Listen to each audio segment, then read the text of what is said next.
Okay, good morning, everyone. Thank you for joining us today.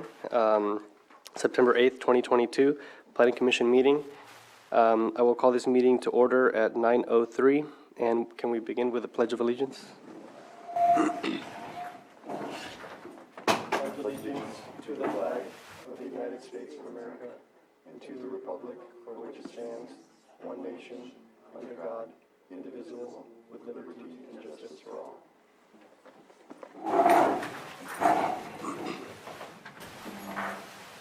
Can we get a roll call? Commissioner Hess? Aye. Here, present. Okay. Commissioner Chavez? Yes. Commissioner Brown? Here. Commissioner Price? Commissioner Field? Here. And can we get a verification of the legal notices? Yeah, all legal notice has been verified on the agenda. And I am looking for approval of the minutes. Mr. Chair, I move that the commission adopt item 4A, the approval of the minutes from August 25, 2022. I'll second. Roll call. Commissioner Hess? Aye. Commissioner Chavez? Yes. Commissioner Brown? Aye. And Commissioner Field? Abstention.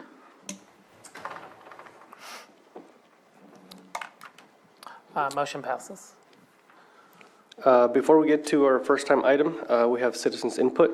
This is the opportunity for anyone to speak on an item that is not on today's agenda or scheduled for a future hearing.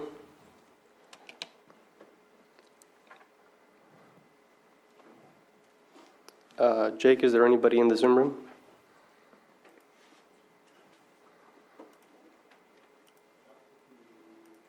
Or Jim? Let me look.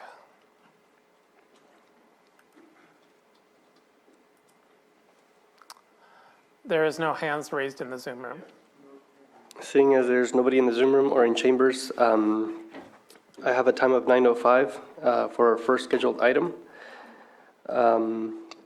We have Robert Geary with the Tribal Historic Preservation Officer to conduct cultural resource training for Planning Commission staff and the community. Morning. So I guess to start off, I just wanted to say thank you for giving me the opportunity, I think, to come to the commission and give a little, I think, a little update on some of the cultural resources and archaeological law that is put into place, making sure that both state and federal agencies are following, and just really happy to be given the opportunity, I think, to share a lot of information, I think, that has happened over the past years, I think, regarding tribal cultural resources, which are definitely different from archaeological resources. So I think, especially in this format, is just to really understand, I think, the differences, and then to also know, where the tribes sit as far as addressing those concerns with projects. The procedures that are set in place, I think, both from the state and federal aspect of it, and then also with the tribes, portion of their interaction, I think, and to establish a good working relationship and to make sure that the preservation and protection of those cultural resources are set into place. So I've have had numerous trainings since I've been here in Lake County. I've been back now for a little over 2 years.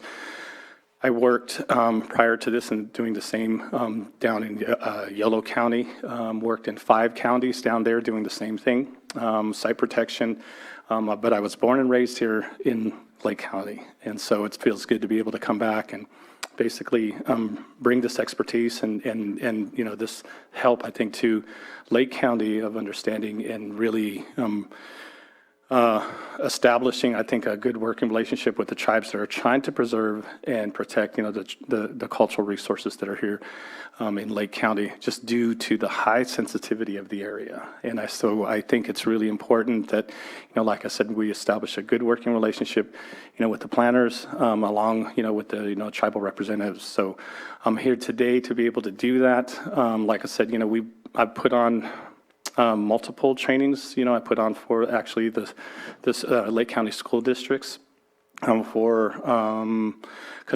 school construction.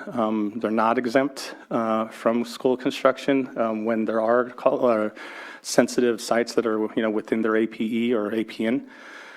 We've also done multiple tribal monitor training, making sure that, we know the monitors that we're putting out there, that, they know what they're looking for, how to establish a good working relationship, with, whether it's management or whether it's, archaeology scientists, that are out there working as well. So I've been very busy the last couple of years trying to establish, like I said, that good working relationship, and then also trying to be proactive, I think, as far as, educating, people that I work with, or, the circle that I work in, about the importance of, tribal cultural resources, the protection of those, and then to even, like I said, educate, even the applicants most of the time about, where they are at, a lot of those businesses or even developments that are happening, how sensitive that is, and, not to deter development, but how can we work together in order to, successfully create, something that, we can still move forward, but in the same sense, preserve our history. So that's what we're doing here today, just to kind of go over some of those laws, a little bit of the history of Lake County and the indigenous communities that are here. So I'm going to start off with, and it kind of rolls into, our PowerPoint that we're having today. A few years back, there was, I'm not sure if, a lot of people here in Lake County know, back in the 1800s, there was a French painter that was actually commissioned by San Francisco developer to do an oil painting here in Lake County.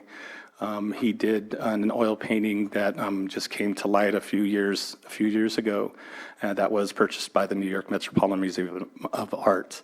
By chance, I happened to be in New York at the time, happened to go to the Met, seen this beautiful oil painting, and was discouraged from the panel that went with it. And so it just kind of plays into not really doing the research or understanding the history, I think, of the place, but just kind of blanketing all of us as far as Native communities of saying, okay, well, and I think the person who wrote the panel was from the Ojibwe tribe. So pretty far away from California, not knowing the intricacies and the traditions and the cultures.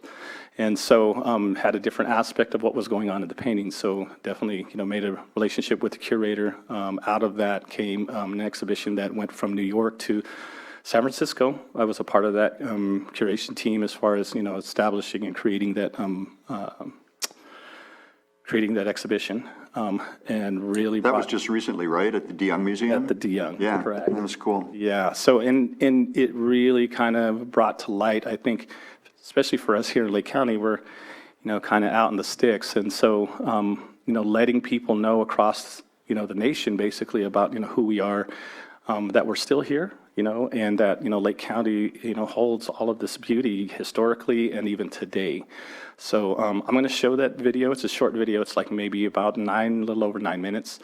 And then we'll go into the presentation. Ready? Oh.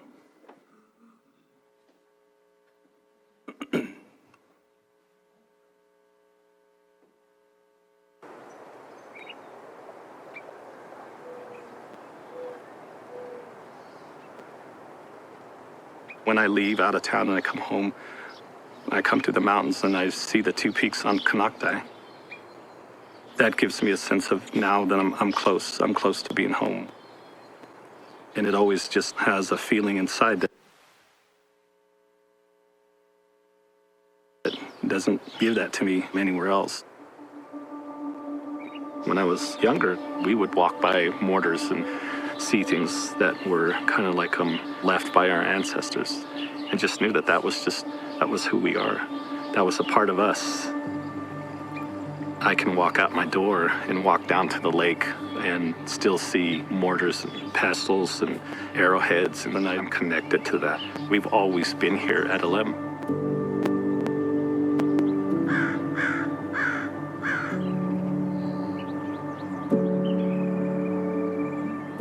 Our word for our people is Temfo, and that's of the Alem people. Where we're at, Lem Tsauklo, which is, the Alem village that's here, it's different from, the Eastern Pomo, Central Pomo, Coastal Pomo. We're all individual nations. The Southeastern Pomo were all tribes that lived on islands, and we were known as Khamfo, which just means water people. But Khamdot, Alamadan, and Khoimadan were all Southeastern Pomo villages that were on islands. As a community, we strived because there was Khabtin is what we call the lake. It just means big water, but for us it was a huge resource with all that it provided. If you imagine this place without all of the houses, and you look out on the lake and you imagine a lake filled with tule elk and thousands of birds, and you see all of these things in your mind's eye without these houses, people must have lost their minds when they came over. And that's why they said, I want this. This is mine. Tavernier's painting of the roundhouse and the dance inside, it's a very ironic image in a lot of different ways.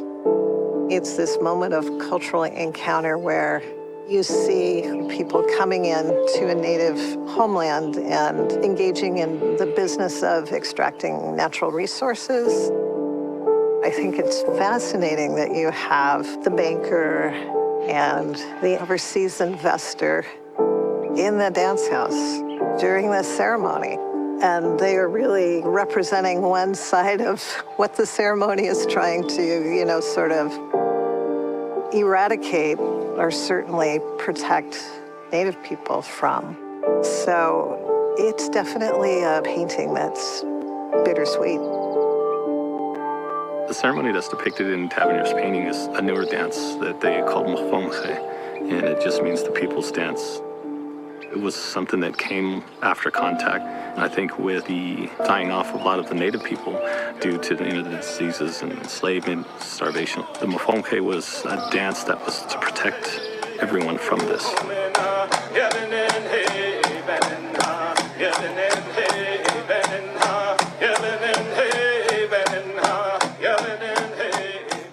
When you enter ceremony and you're a part of ceremony, you're this dancer, whether you're a dancer or whether you're a singer, everything that's, that you're dancing for is for the betterment of the community, the betterment of the people.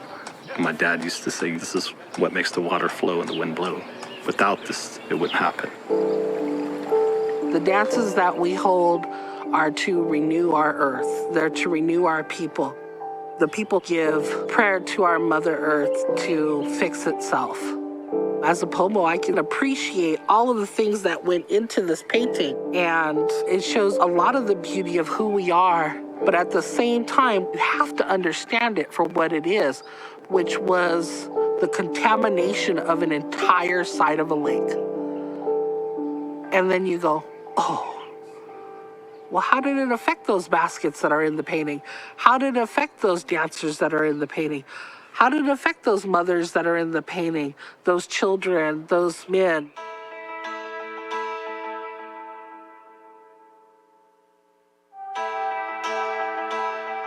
Alem Indian Colony actually sits on the mine tailings from the Sulphur Bank mine. So what that means is that as they were digging, all of the little contaminated leftovers they brought over here to the tribe and left them out. And so that causes mercury poisoning. So basically when this mine was open, it poisoned this entire land. You put poison into a land, you're harming your whole lake ecology. So Pomos are basketry people, which means our plants go in our mouths when we process our basketries. So as we're doing this, we're putting possibly contaminated things into our mouth.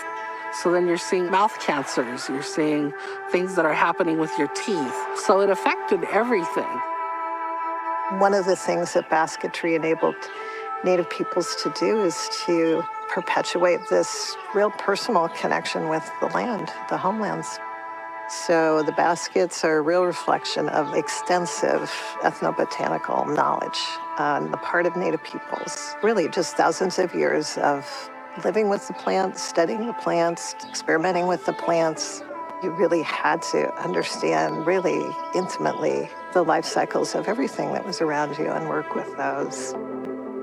One of the things that's so interesting to see in baskets that were made before 1800 or in the early 1800s is how large those baskets were.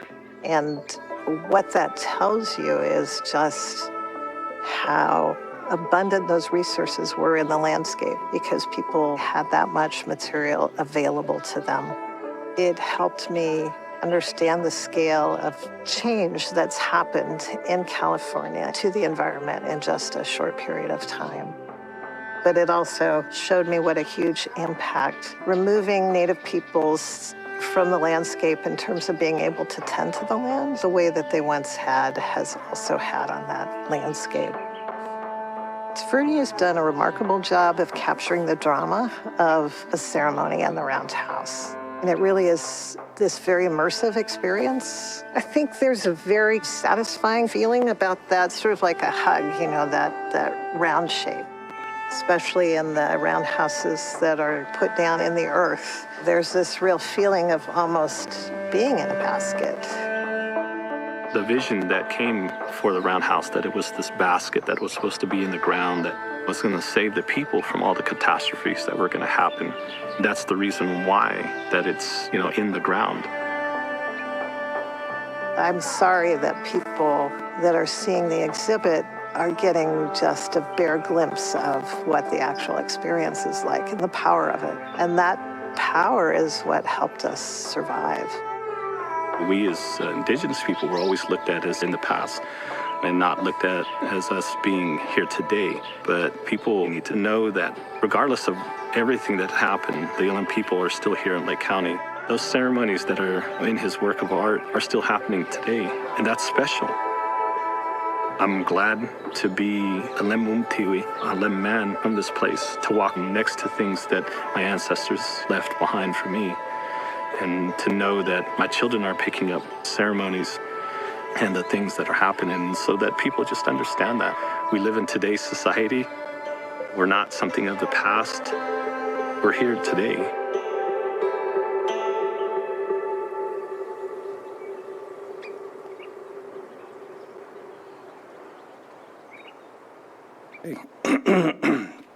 So I think with that said, it kind of falls into exactly like why we're here today, and understanding that the protection and preservation of cultural resources and tribal cultural resources are really, really important.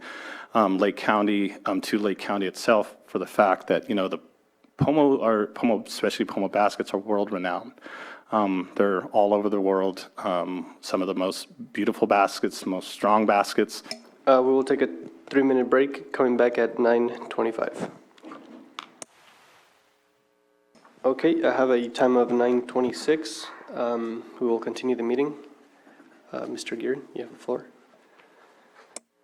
So, with the, you know, the video that we just viewed, you know, it kind of takes us into like why we're here today, understanding, you know, the CEQA, AB 52, SB 18, all these laws that are set in place regarding, you know, development, where the tribe has the ability to be at the consultation table and to address the concerns for cultural resources and archaeological resources, or cultural resources and tribal cultural resources. And really, it's been, you know, kind of an uphill battle, I think, of trying to be at the table finally. And so with these new laws that are set in place, the tribes have that ability to address those concerns. It's, you know, I think the the difficulties are, working with, different departments. And we do, like I said, we work with, federal agencies, we work with state agencies, we work with local agencies on all of these issues. And so I guess, as far as, with the Habemital Pomo of Upper Lakes Cultural Resource Department trying to be proactive as far as, doing what we can to let those departments and agencies know that, this is what's set in place, this is, how it goes, and, trying to establish that good working relationship, with those agencies and departments. So with that, are you switching slides, or am I? I'm sorry. Okay. You have control of PowerPoint. Okay. So I'm going to go into a little bit of history and some of the dynamics, I think, here within Lake County itself before we get into it. I'm going to try to make it easy and fun. Speaking about law is definitely something that's not easy and fun. But I'm going to do my best for explaining, the processes that are set in place, when those processes were enacted, and then also even a perspective from the tribe's position as far as what we do. And I definitely want to make sure that it's noted that all tribes are individual nations, different, tribal governments, different, values, different, traditions. And so because dealing with just one tribe doesn't mean that every tribe is going to, act or react and do the same. So, so I'm only speaking on Habemital Pomo's, Cultural Resource Department, what we do, how we stay engaged, and then also some of the things that, we continuously do, like, being updated on current laws, and then even, providing training. So we'll go from there. So we're going to do, just like I said, a little history and, Lake County dynamics with indigenous communities. So today, and you can see, the map. There are 7 tribes that are here in Clear Lake. There were many more prior to this, many different places that are around Clear Lake, campsites, seasonal campsites, really inundated. And I wanted to say first, I think before I get started, there are some really sensitive materials that I think I need to address with, the commission. And wanted to make sure, or to kind of see if maybe, the chair can ask legal, when can I guess, address those, and to be able to show, maybe one of the main things is to see the archaeological footprint of Lake County. And understand, it really, it kind of, it's a visual of seeing why we're always at the consultation table, why we're, always, responding back to everything that we're here. And so I just wanted to see and to ask Chair if, we can get a legal opinion of when or how can I, do that and show those, those maps and show, what it looks like as far as Lake County, because those are sensitive materials, those are confidential materials, all of that stuff is registered with the state, and there's a confidential agreement that has to happen with the tribe and archaeologist. Those are really the only ones that can access that. So I just wanted to see if that's a possibility. That would be a question for Nicole. Commissioners, as we've discussed and you're aware, your body as a decision-making body is a public decision-making body. Your deliberations, your decisions are made in the public eye. Everything shared with you becomes a public document or a public resource. So the tribe can share this information with you. I understand the importance of it and what it may illustrate. However, once they do share it with you, it becomes a public document. So it cannot be maintained as a private, confidential item if it is shared with your commission. If it's something that I can show visually, but not hand over? Well, once you show it, this meeting is broadcast publicly, it's recorded, Yeah. It becomes a public record. The recording is available continually. It can be requested under Public Records Act request. So any map you put up as part of your presentation will be included in there. Anything provided in the materials printed out and provided to the commission are also made available to the public, and anything you share with the commissioners directly would also, it couldn't be done, for example, in a private meeting. It would have to be here per the Brown Act rules as a meeting. You share with one, you share with all of the commissioners, and if you do share with all the commissioners, it becomes a public document. Even out of session? Well, you wouldn't be able to share items with commissioners and not have them become public record. Okay, just wanted to get clarification, wanted to make sure. So, so with that said, I think so. We'll get back to the presentation. So there are 7 tribes that are here within Lake County. Like I said, all different traditions, different beliefs, different political structures, and so they're all even though we're close in proximity, share some of the same ceremonies, different. And so I think it's, one of those things to keep in mind, that when dealing with tribes, each individual tribe is an individual nation. What they bring to the consultation table will be maybe different than what I bring to the consultation table, but it's their concerns. And so just kind of wanted to make that. But, the dynamics here within Lake County, we have 7 different tribes that are really close in proximity. So there will even be some shared areas that will, take place where maybe you might have multiple tribes, at a consultation table. Also, Clear Lake is the oldest lake in North America. We also thought, as far as the indigenous communities, thought it was a perfect place, having, an abundance of resources there, to, sustain life. Been here for a very, very long time, thousands and thousands of years. Some of the misconceptions think that the word Pomo was actually created by Pomo people, which it wasn't. It was actually created by an anthropologist. It's actually a couple Pomo words put together, and that's how we were deferred to, not anything we gave ourselves. You can hear in the video, Alem Mumtiwi, that means Alem man, Timfo, in my language it means people. The word Pomo is actually 2 words combined for location. Po is the magnesite bead that is high in value in the Pomo culture. Mo is the word for like a cave or a hole where it was found or mined. And so I think seeing this from Krober, he kind of put us all in together because there were some similarities within the languages. So it's like, well, I'm going to call them Pomo, and hence the name. So that's a big misconception. That's not what we call ourselves. Also, the word Kanaktai, a lot of people are under the misconception that all Pomo people call Kanaktai. Kanaktai is a southeastern Pomo word. Southeastern Pomo are from the southern part of the lake. We're all on islands, Rattlesnake Island, Buckingham Island, and Indian Island in Lower Lake.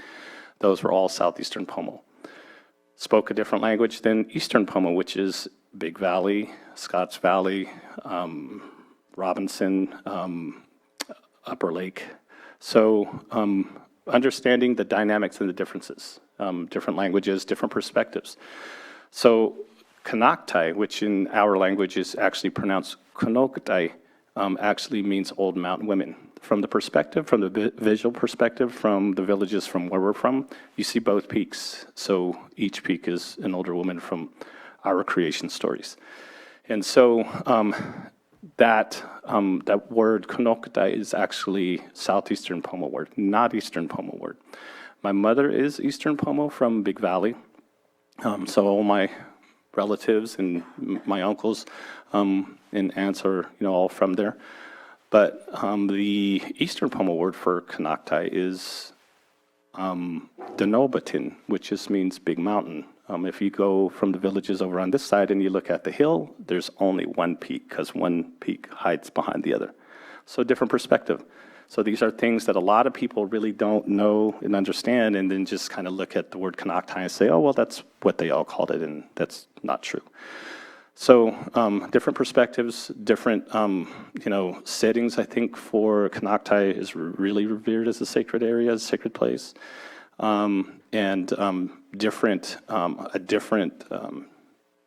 Like I said, setting in our creation stories. First contact in Lake County was 1833, and so a lot of things had happened since then.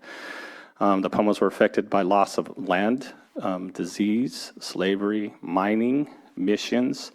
We weren't able to practice our ceremonies, weren't able to speak our languages, and government sanctions to genocide. So basically there were, bounties for bringing in, native people. There were estimated over 1 million natives in California before contact, and by the time 1900 was here, throughout California there was 16,000.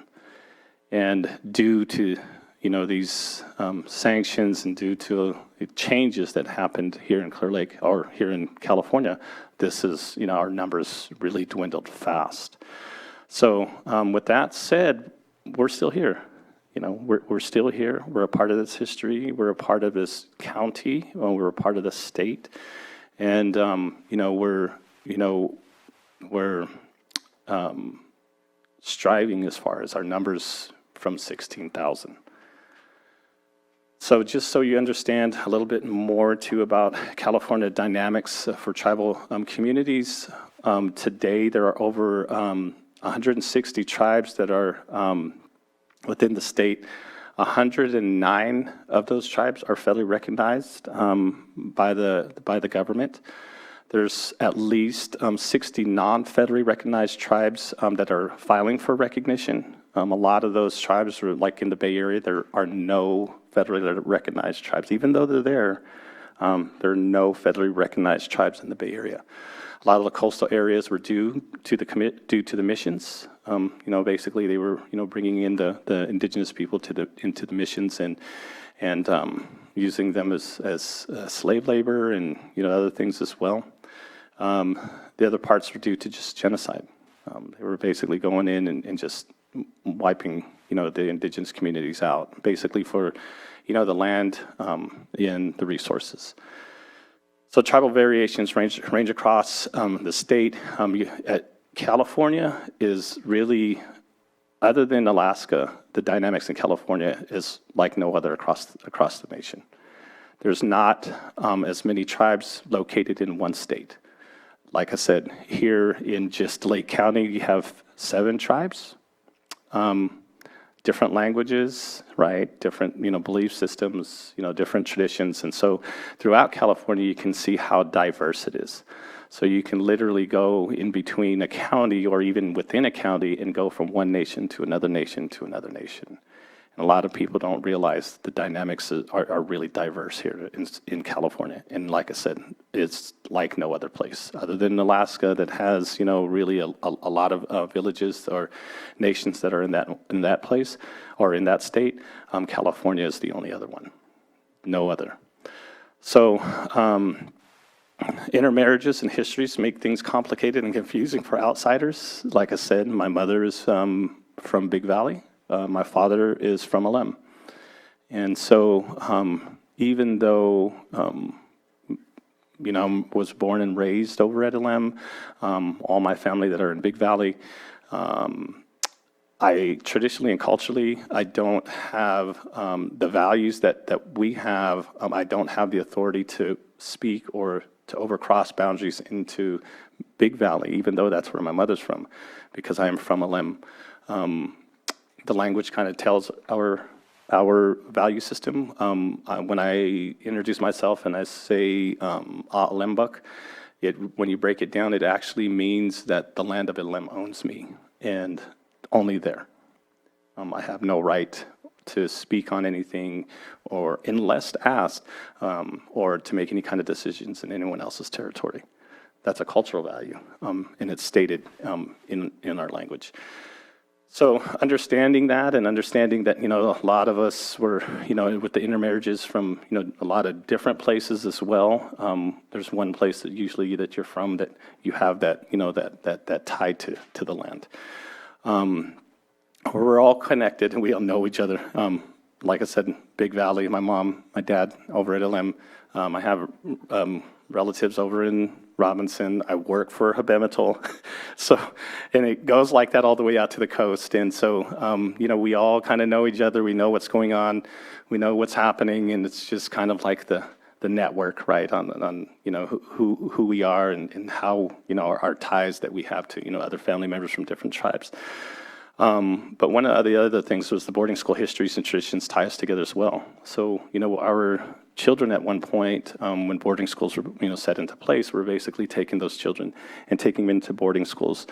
I'm not sure if you're familiar with, one of the boarding schools that was Haskell, I think it was, where the motto was, kill the Indian and save the man. So recently, not too long ago, I think in Canada, they found a mass grave of Native American children that didn't make it back home. So these are the atrocities that happened. This is just the history. And a lot of this is really unknown, especially in today's generation, and a lot of, people outside those Native communities. We were told, we've lived this, we've felt this, and so, we're here now to try to figure out or try to establish a better way to be able to go forward, not just within our communities, but with the communities that are outside of the tribal communities. So, with that said, there have been a lot of things, or a lot of laws that were set in place that have helped us along the way. 1948, the American Indians' right to vote in the federal election happened in 48. A lot of people don't realize there were stipulations to that. Even though we were given that authority to be able to vote, you had to be a Native American who didn't live on the reservation to vote. And so it's those kind of things that we take 2 steps forward or 1 step forward, and then all of a sudden, we got 2 steps back once you read the fine print. And so this is the reason why there's a lot of, distrust and misunderstanding, I think, between, the 2 communities. So through recent years, the policies, the states, the federal governments have just begun to address the impacts of a 200-year campaign of genocide and ethnic cleansing. And this is just what it was. Basically, especially here in Lake County, huge resource, beautiful place. Basically, we were in the way. And so government sanctions were, hey, let's get rid of them, and basically give the authority, to the government to figure out how we're going to do that. So 1968, the Indian Civil Rights Act. So basically, we got our civil rights and through 68, even though it wasn't totally given. 1978, the American Indian Religious Freedom Act. So as of 1978, almost 1980, we were actually able to do our ceremonies and our traditions without it being, without us breaking the law. Just so you know, to put this into perspective, I was born in 1970. I started, being a part of our ceremonies around 76, around that time. So for about 2 years, I was breaking law because my elders were teaching me our ceremonies. So we still have people that are living today that are affected by these things. And so it's just one of those things. And so also the Indian Child Welfare Act, where they were taking Native children out of Native homes and putting them in non-Native homes, which was really a bad situation, I think, for those generations that are, being brought up in non-Native homes, not having that connection to their people, to their history, to their ceremonies, to their language, and so as of that, that's when things started to change. 1990, the NAGPRA, so Native American Graves Protection Repatriation Act, and the Native American Language Act. So as of 1990, basically our language was important enough, even though most of our communities here in Lake County don't have fluent speakers. Maybe recordings or documents that we have as far as those fluent speakers. But now, as of 1990, they were important enough to be able to try and save. So in NAGPRA, a lot of the issues that were dealing with burials and burial-associated items took place, with 1990. So now there has to be accountability for how a lot of those burials were taken, how they were housed, and now we're actually in a point where there's repatriation. They're coming back to the communities. Still a lot of problems with that because there were contaminants and toxic chemicals that were used for preservation. So issues that, come up with still when they return, how are we going to deal with them, right? So, so NAGPRA is as of 1990. 2004, SB 18 takes place and gets enacted. So this is consultation between cities, counties, and the tribes regarding general plan amendments, open space designations. So through SB 18, the tribe has the ability to be able to address its concerns with those. There's a lot of misconception that it's just AB 52 and not realizing a lot of these amendments have been made to CEQA, giving the tribes the authority and also the ability to be at the consultation table to address their concerns about the resources. 2004, so 2014, AB 52, Assembly Bill 52, consultation with lead agencies and the tribes regarding proposed projects, impacts on tribal cultural resources. So tribal cultural resources, definitely something to keep in mind what that is. That amendment was in 2014 to CEQA as well, making sure that tribal cultural resources concerns are addressed by the tribe or by the tribe to the agency. 2020, and mind you, we're having laws kind of put into place, and there's really not a lot of thought, I think, when they're put into place until a few years after. I want to say, so AB 168 is an amendment to, I think it was 2017, where it was the SB 35 for permitting for, which was CEQA exempt for affordable housing. So there was a big miss by lawmakers putting this in enacting this. And so they amended it in 2020, consultation between local governments and tribes regarding proposed projects, potential impacts on tribal cultural resources for those projects. So the affordable housing, SB 35, was basically falling under a ministerial permit that exempted them from even dealing with tribal cultural resources. So as of 2020, that's been amended. Now we get to consult on those. So protecting tribal cultural resources. So this is actually, it was really, I think for us, seeing, our state representatives really come into our communities to see that a lot of the things that are the misconceptions, I think, of indigenous communities, that what was done in the past is in the past and those things aren't being done today, is a big misconception. This is a picture of Governor Brown actually attending one of our ceremonies. And so this is what it says. It says, today's federal, state, and local laws usually require protection, environmental impacts to be assessed. The parties proposing the project must attempt to find ways to avoid or mitigate environmental damages before they can proceed. These requirements apply to the project on public lands and often apply to projects on private property.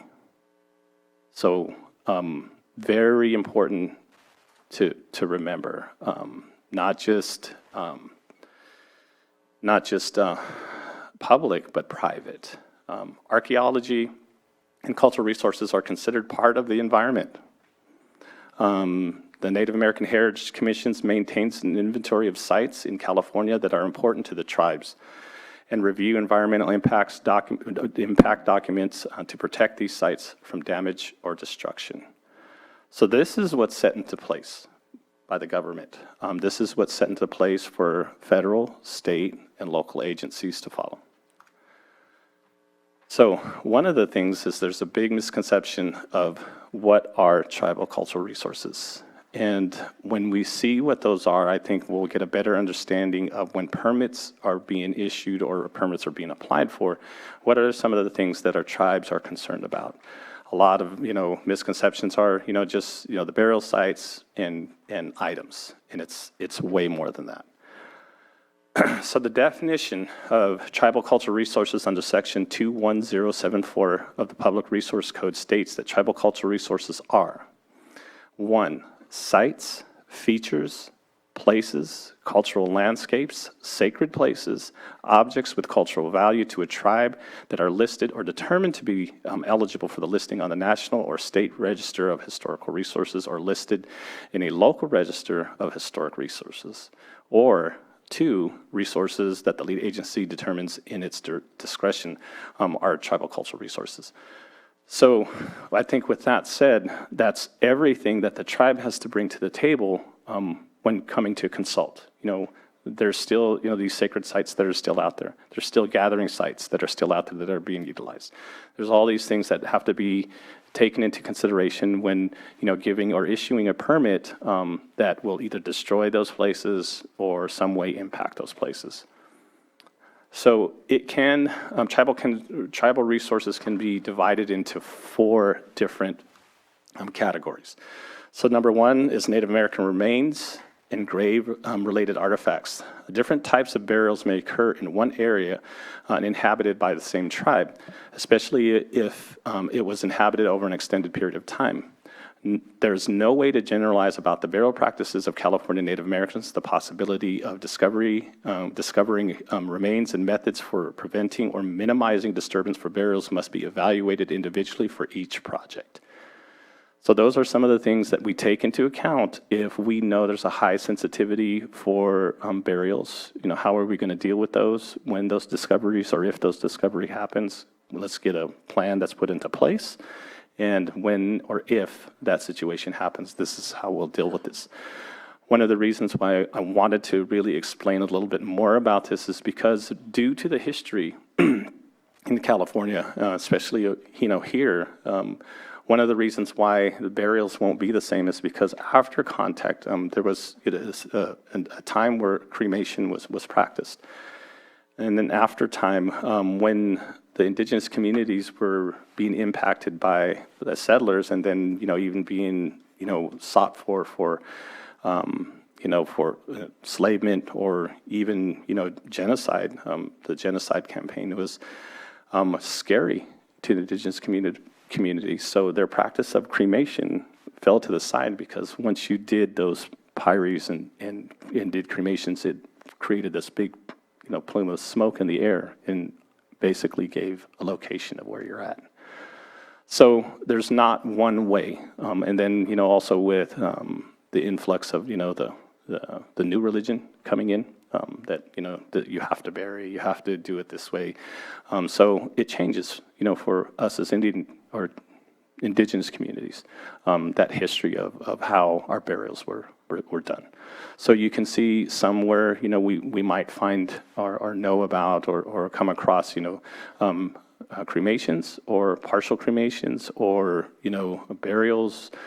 So there's not one way or one thing for us to be able to look at, and we have to take all of that into accountability.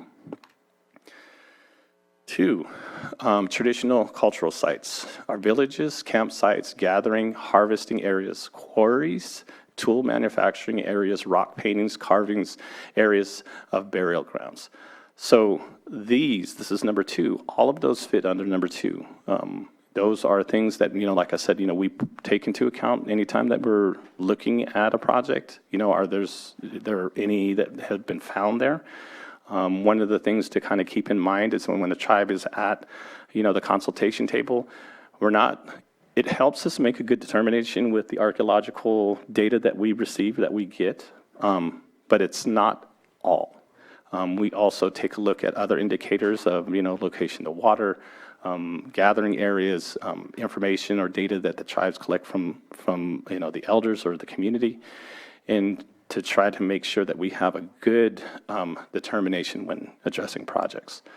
So if we find that, there's some of these things that are there, or even some of these things that aren't there, that's what we're trying to really lessen the impact to, are the things that haven't been found. We're always being told at a consultation table, oh, well, there's nothing there. Oh, well, there's something, that's, 2 miles away, but it's right next to water. The waterway itself is a cultural resource. So those are things to just kind of keep in mind. I think when, the tribes are addressing these, it's not just the archaeological data, but the cultural and the traditional data that they're also bringing to the consultation table. Religious or spiritual sites, traditional locations for events or sites with spiritual significance, a dance ground place, a place for gathering traditional medicines, or a place for an Indian doctor or shaman to gather strength is a spiritual site. This is a prominent, this can also be a prominent peak, which in indigenous communities, if you look at, peaks that kind of like stand out, usually that was a sacred place. Rock formations or a cave. Lake County has all of these, and so there are things that, we were looking at, some of the old photos that were in the documentary. A lot of those, dance houses and ceremonial houses were in the ground. They're covered in, a lot of those places are covered in now, but that doesn't take any sacredness, I think, away from those places as far as for indigenous people. So if we know about those places and we're bringing that to the consultation table, we're making sure that that place is still protected, even though that it's not, and a lot of people don't understand that, even with soil itself, they have this, it's called midden. And so basically soil is created into midden by oils from the body that are absorbed over thousands and thousands of years. And it'll literally turn color. You can literally walk up to an area and see midden on the ground. So it's okay, well, either, you're looking at something for a village site, you're looking at possible burials, those kind of things that are just indicators that when you walk up to a site, you can honestly see. So these are things that, like I said, we bring to the table, and then everyone knows this, right? Artifacts, cultural remnants left by the past peoples. Artifacts often found in California may be made in modified fish or animal bones, shells, stone, tools, or wood. So a lot of these things are being found. We hear, and I can't reiterate this any more than I tell this story all the time, is that every time I go out to a project site, there's someone from the construction company that basically says, when I was little, we used to find thousands of arrowheads, and we used to pick them up, and we'd save them, and we put those, and not really realizing that that's a part of the history of the indigenous people that are from there. That item that was held is an item that was held by an ancestor. And so those are things that the tribe revere really special as far as artifacts and things that are there, bones, and then you also have beads that are part of also burials, burial associated items. So when these things pop up, they are a red flag for us. These are things that like I said, I cringe when I hear that the amounts. And it's here in Lake County. You can still, go down by the water and find these things. I hear these stories all the time. But those are the history of the people that are here. Our history is not in the books. In the books, the history that's actually in the books aren't from our people. It's from someone else that, wrote the history, but really wasn't from the indigenous people's perspective.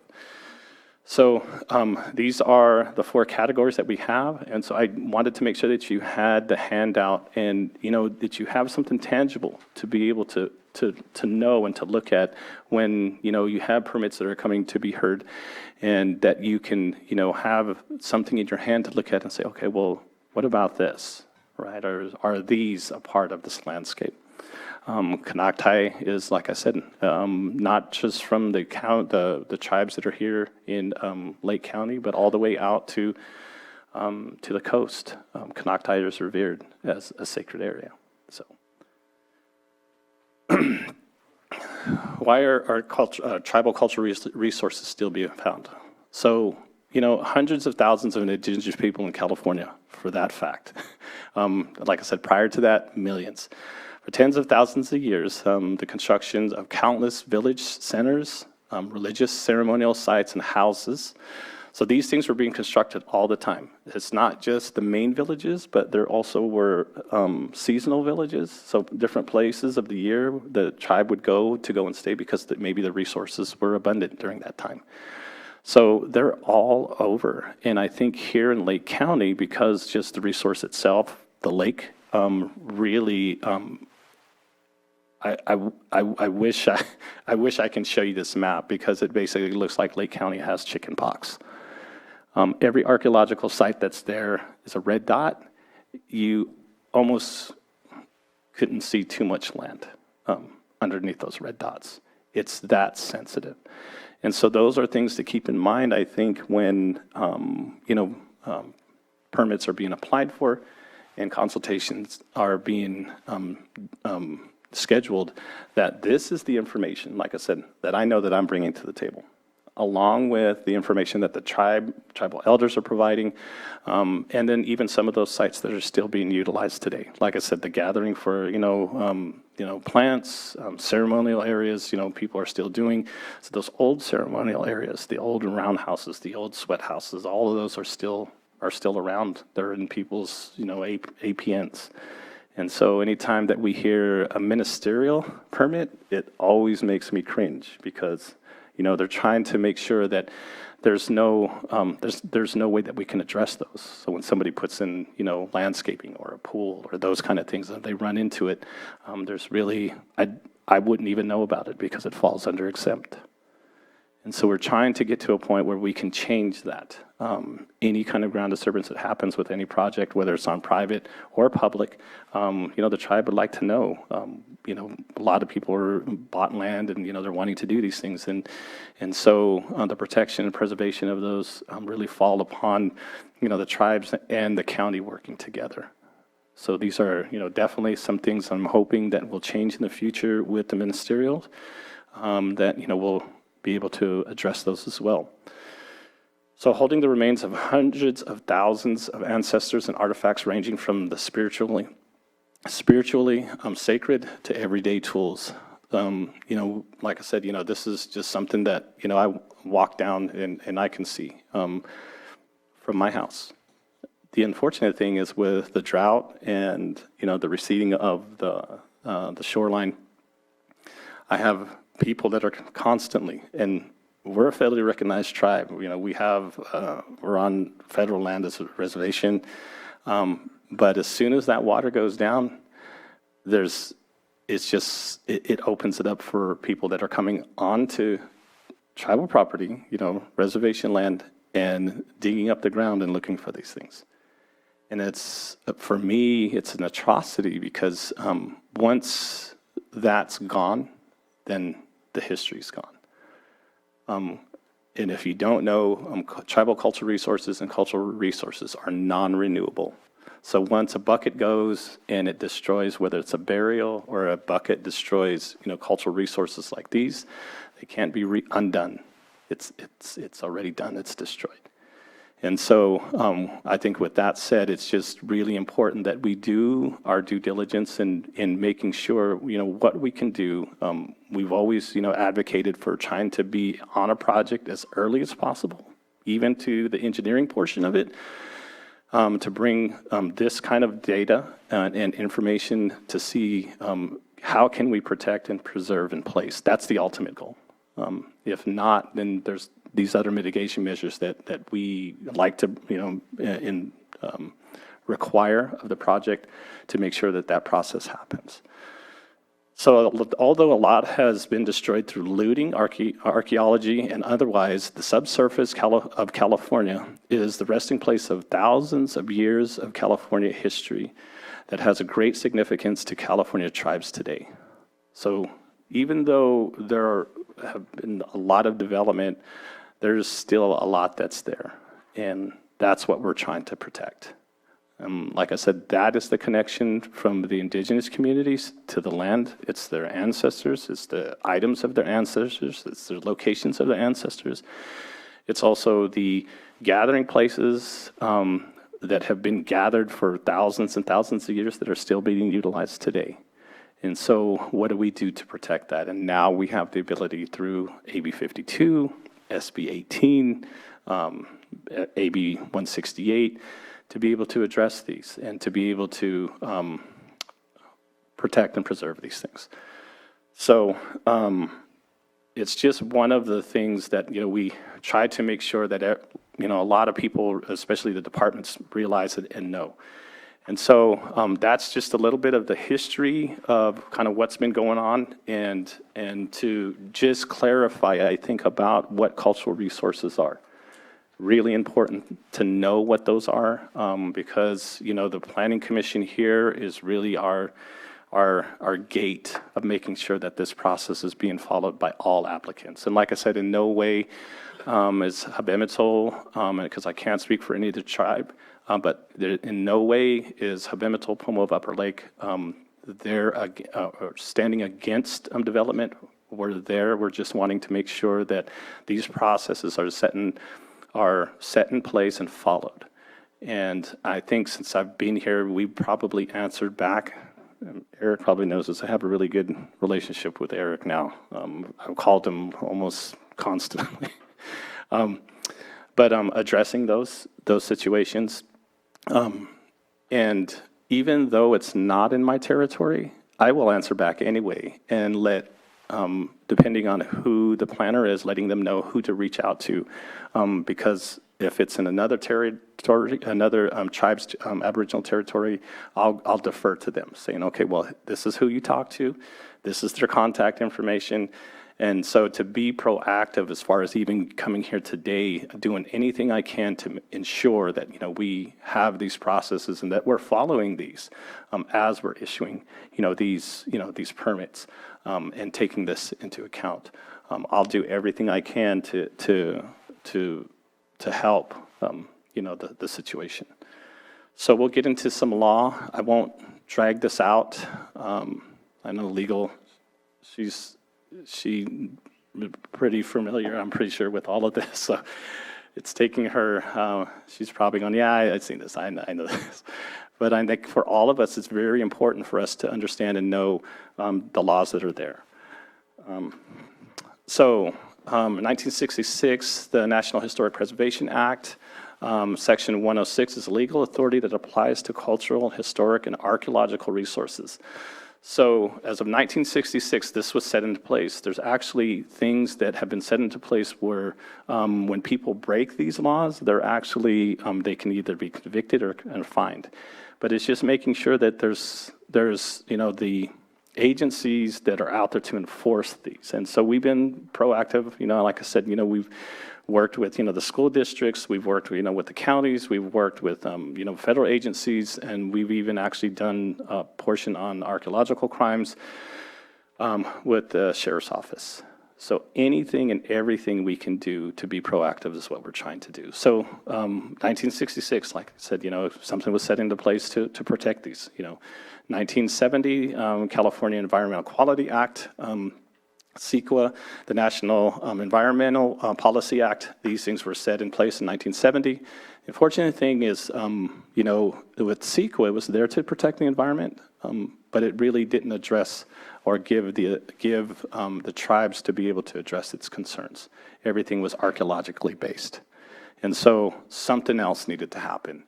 And you'll see as we get down farther. And then in 1979, we had Archaeological Resource Protection Act, ARPA. And under this law, this is the law that really gives the ability to convict or to fine. And so definitely something that I think that, needs to be discussed here at a legal level of what happens when this happens, because there are so many resources here in Lake County. And to ensure or to make sure that, our community knows this. Like I said, as soon as the water recedes, we get people out of the sun that are just like on the shoreline digging and looking for things. I've had that encounter face to face, and a little scary, but in the same sense, gratifying, because it makes me feel good to take a stand for the history of my community and my people. So 2004 Senate Bill SB 18 is enacted. And like I said, this is basically for general plan, open space. 2014 said, okay, well, we need to amend CEQA because tribal cultural resources are different from archaeological resources, and we need to make sure that there's a process for the protection of those, because tribal cultural resources are a part of the environment, and that's what CEQA protects. And then, so 2020, the Assembly Bill 168 basically came in and fixed what happened to SB 35. So, California Environmental Quality Act, CEQA, is of 1970, and so this is what it mandates. Each public agency shall mitigate or avoid the significant effects on the environment of projects that it carries out or approves whenever it is feasible to do so. This is under California Public Resource Code 21002.1b. And so those parties involved are state and local agencies, lead responsible trustee, the public applicants that are going for these, applicants, consultants, legislators, OPR. These are the people that are involved. So if anything happens where process isn't being followed, we definitely get a hold of the AG's office. We get a hold of the Native American Heritage Commission. We also get a hold, and we've been collaborating with educating, the different agencies with the OPR's office, and just making sure that, that these things are being followed. So these are the parties that are involved with CEQA. Like I said, it's a mandate to mitigate or avoid. Senate Bill 18, which was enacted in 2004, local governments must contact and consult with California Native American tribes prior to amendment or adoption of general plan, specific plan, or designation of open spaces. Changes to the city or county's general plan that gives the opportunity to address concerns of potential impacts to cultural resources. So I think with that said, because there's a lot of open space, a lot of, parks, that, fall under this. And so I think it's really important to know, because a lot of these parks are really in choice areas where there are high sensitivity for archaeological sites. We're dealing with those kind of on a constant, and then trying to also make the cities and the construction managers understand that, hey, we need to figure out how we can mitigate this, and also understand that the tribes are there just like anyone else that's at the table. There things that, like I said, that we have set in place that we're able to do. Our department runs also on, the ability to be there, but also to make sure that, we're a part of this process. Assembly Bill 52, AB 52, 2014. So the purpose of identifying and avoiding preserving in place or mitigating impacts to tribal cultural resources during the development of projects via the CEQA process. That's one of the things I think is really important with AB 52, and I say this all the time. The ultimate goal is to preserve in place. If there's any way that we can continue to go through without disturbing or moving soil of a sensitive area, that's the ultimate, and that's the goal that we want to get to. I think one of the things that we have to understand, and I'm really detailed as far as a lot of the historical on a project site. What's the history of fill? Tell me where you got the fill from. If you bring in fill from a different sensitive site into an area that wasn't sensitive, now you have two sites. And that's happened. And so I ask a lot of questions. I want to make sure that I make a good determination on how sensitive that is, how much participation the tribe needs to have, and make sure that everyone's done their due diligence as far as trying to understand how significant impacts to tribal cultural resources could be with a specific project. So, and these are some of the prerequisites for AB 52 consultation. Applies to any project for which a notice of preparation, a notice of mitigated negative declaration, or notice of negative declaration is filed. A tribe that is traditionally and culturally affiliated with a geographic area where a project is located must have requested the lead agency in question provide notification to the tribe of projects in the tribe's area of traditional and cultural affiliation.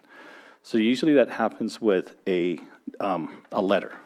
And so I would think that was like the first thing I did as soon as I got back here in Lake County. I wrote, the planning department a letter letting them know that under AB 52, we want to be notified about all projects that happen in the county for, consultation if needed be. But, that notification letter, request letter is actually needed in order for that to happen.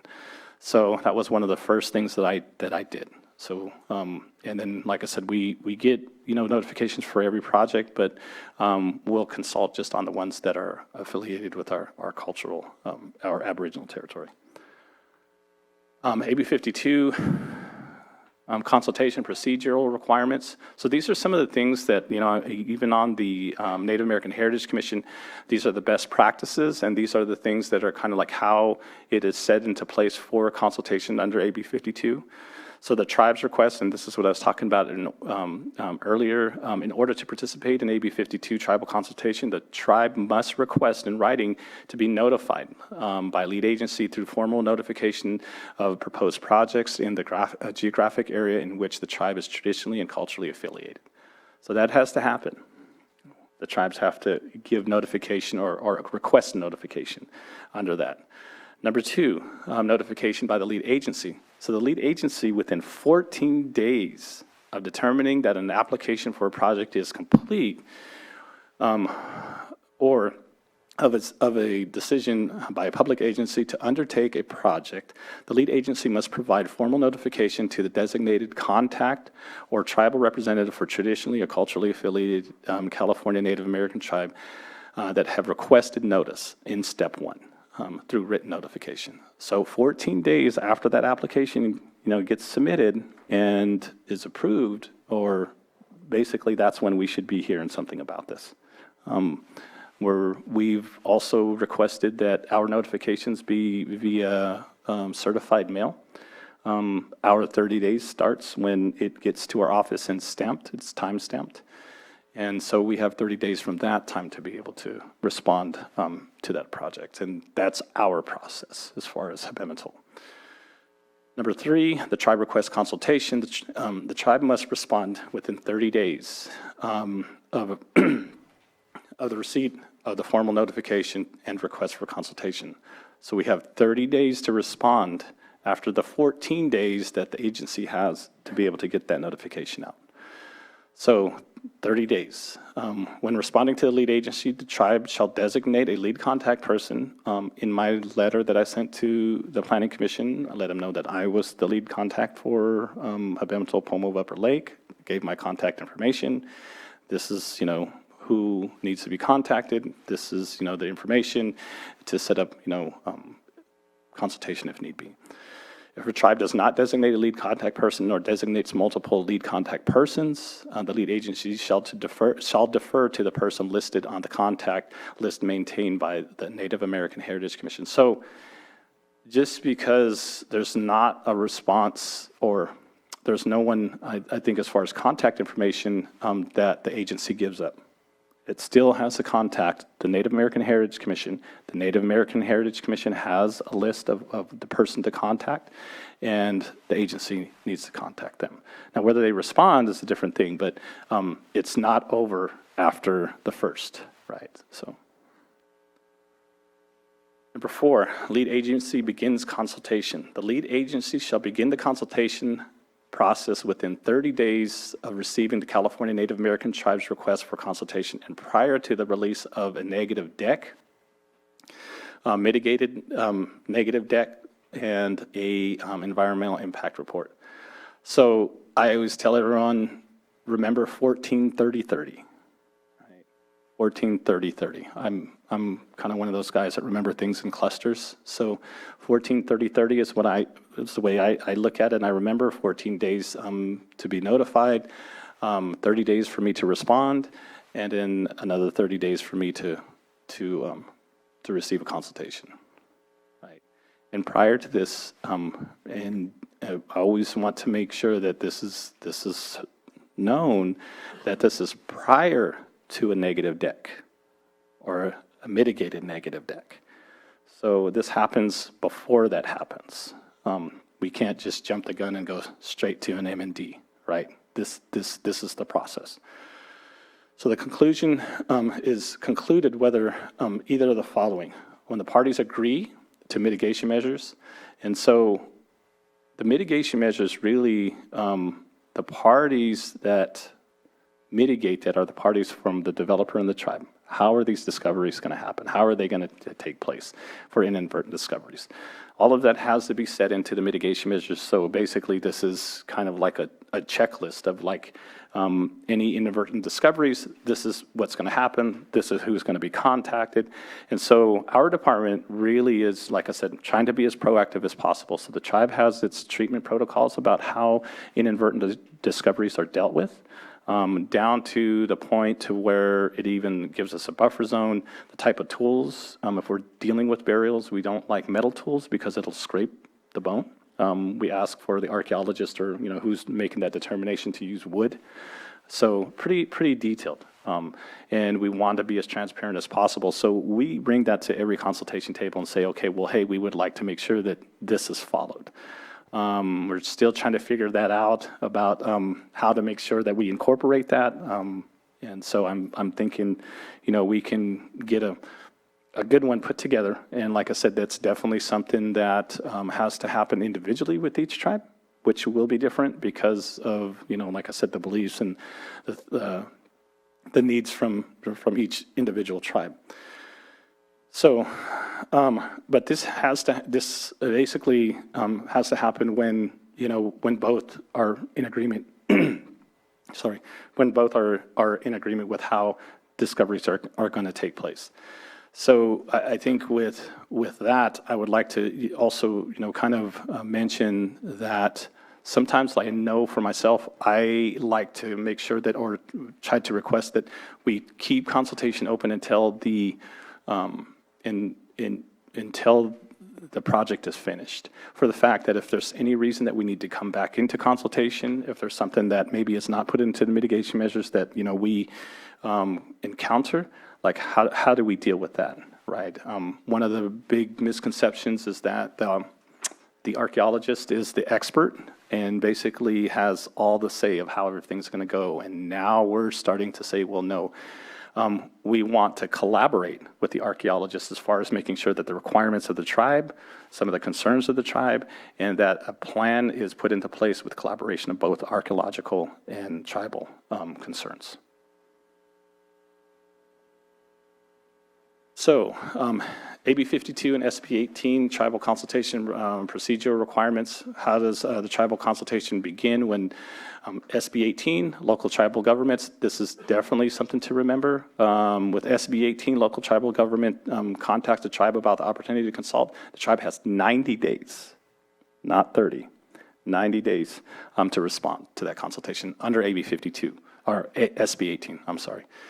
So under AB 52, the lead agency contacts the tribes and has a request notification for project within 14 days of that application being complete, or the agency's decision to undertake the project. The tribe has 30 days. So SB 18 is 90 days for the tribe to respond, and AB 52 is 30 days. So how long does tribal consultation last?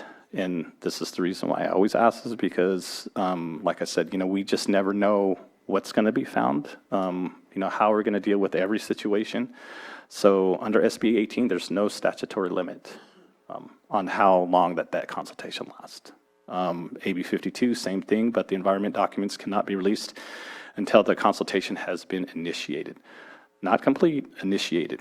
So we have to make sure that that box is checked, that we've consulted, we've addressed the concerns, whether there's agreement or not agreement, but we can actually still be in consultation through the life of that project, depending on what's agreed to.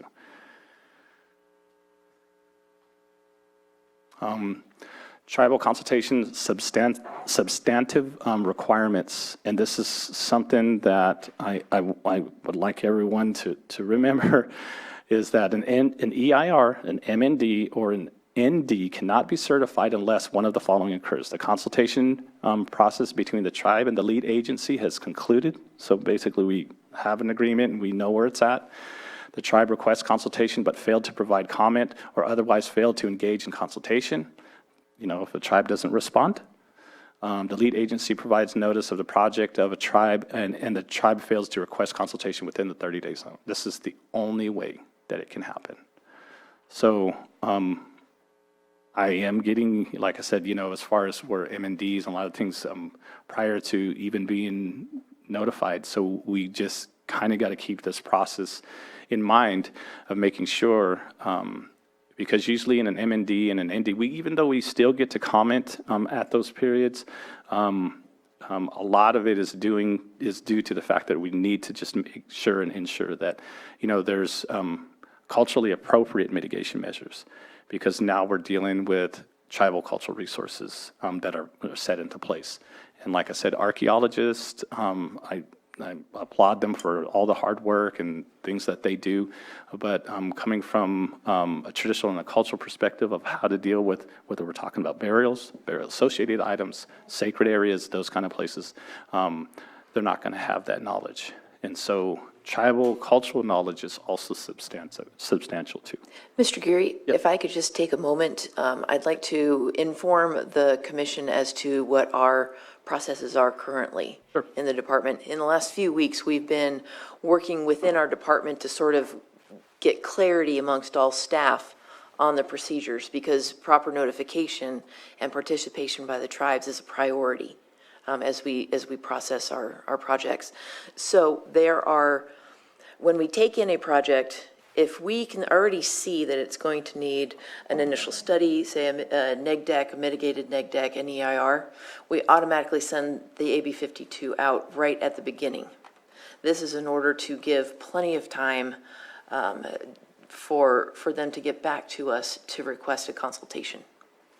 For projects that we do not immediately anticipate needing an initial study, so that would then prompt a neg deck, a mitigated neg deck, or an EIR, but we don't see anything that would cause that, we are still going to send the tribes the request for review, our RFR, which is our beginning step in determining completeness for the project. At that point, the tribe has the ability to respond to that RFR saying, hey, we know there are resources in this area, we need a consultation. And that works that way too, because there are 5 ways to not be able to qualify for a categorical exemption, which is usually what we're assuming it's going to be if we do not determine that it needs an initial study. And we're usually going towards categorical exemptions. There are 5 things that can disqualify a project from qualifying for a categorical exemption, one of which is historic or cultural resources. And so that way, what our goal is to have the tribes notified whether or not we think it's going to require an initial study and then a mitigated neg deck or a neg deck, so that we're not missing anything. So that's our current policy right now.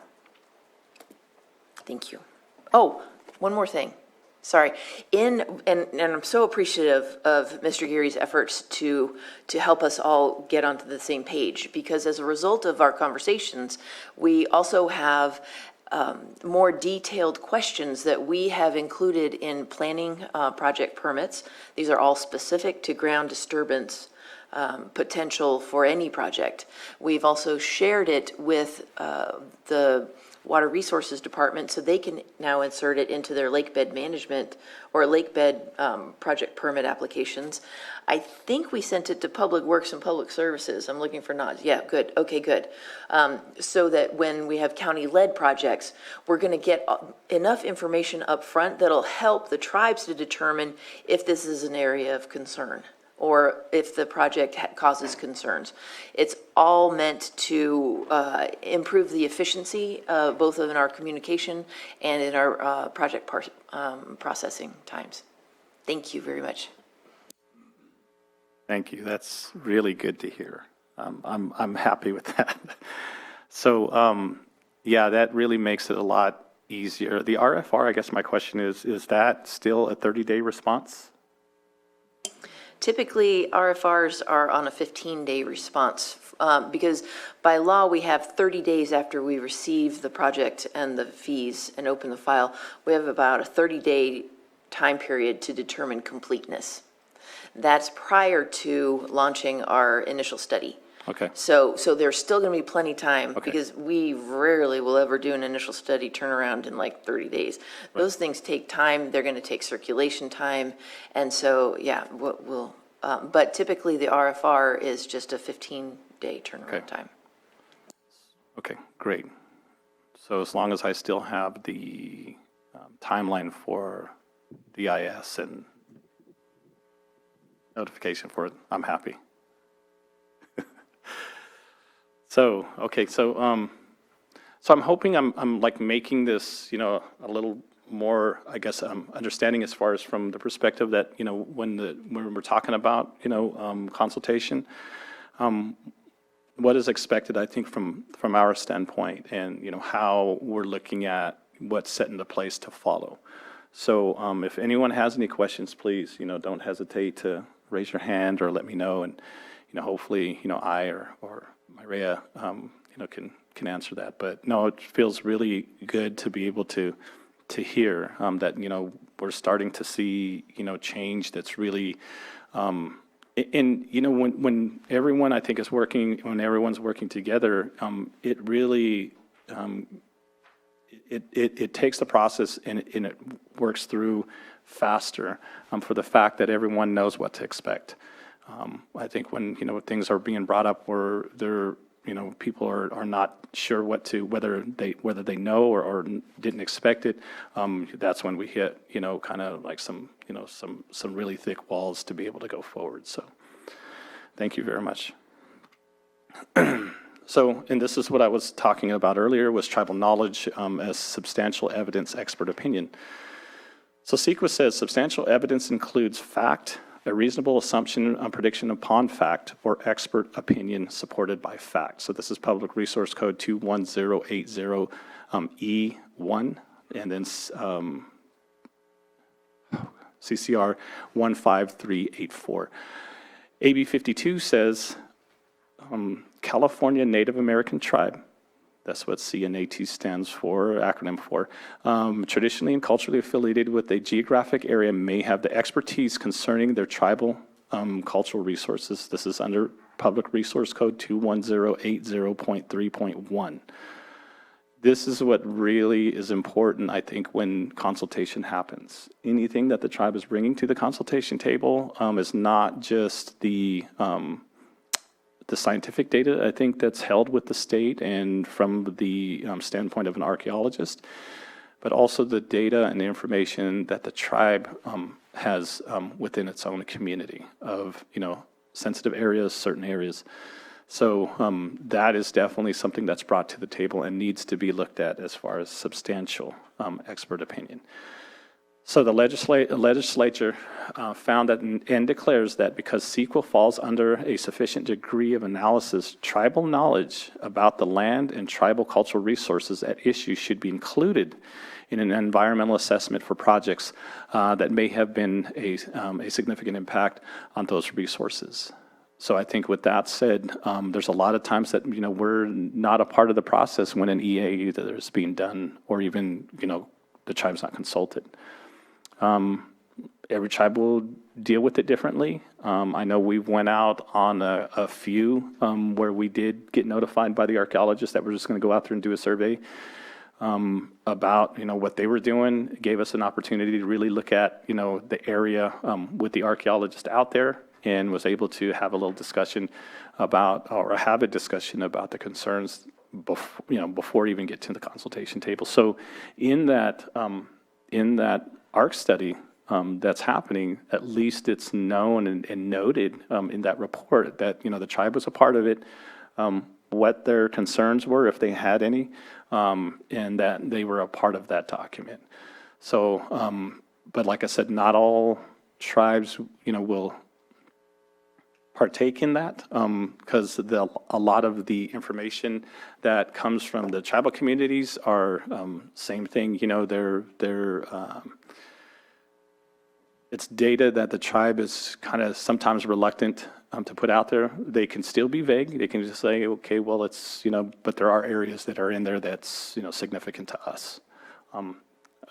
So, like I said, dealing with, I think, with tribe on an individual basis is something to keep in mind.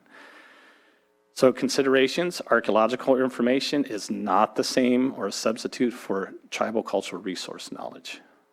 So with that, just keep in mind, you still have people today that are in the indigenous communities that still have that tribal cultural resource knowledge, people that are still, like I said, gathering, people that are still, hunting, people that are still, utilizing or utilizing or are a part of the land and taking it, or continuing their cultural connection, I think, to land use. So the best practices is consider tribal cultural knowledge as substantial evidence, the tribal cultural practitioners, leaders, elders as subject matter experts. So when we come to the consultation table, we take a look at not only, like I said, the scientific data, but, interviews and things that, even past tribal elders had left behind about certain areas, certain things. We bring it all. We bring it all to the table to make a good determination on how we can go forward and continue to develop and grow. And that makes perfect sense because you have an archaeologist looking at it from a certain perspective, and then you have the tribe looking at it, because sometimes even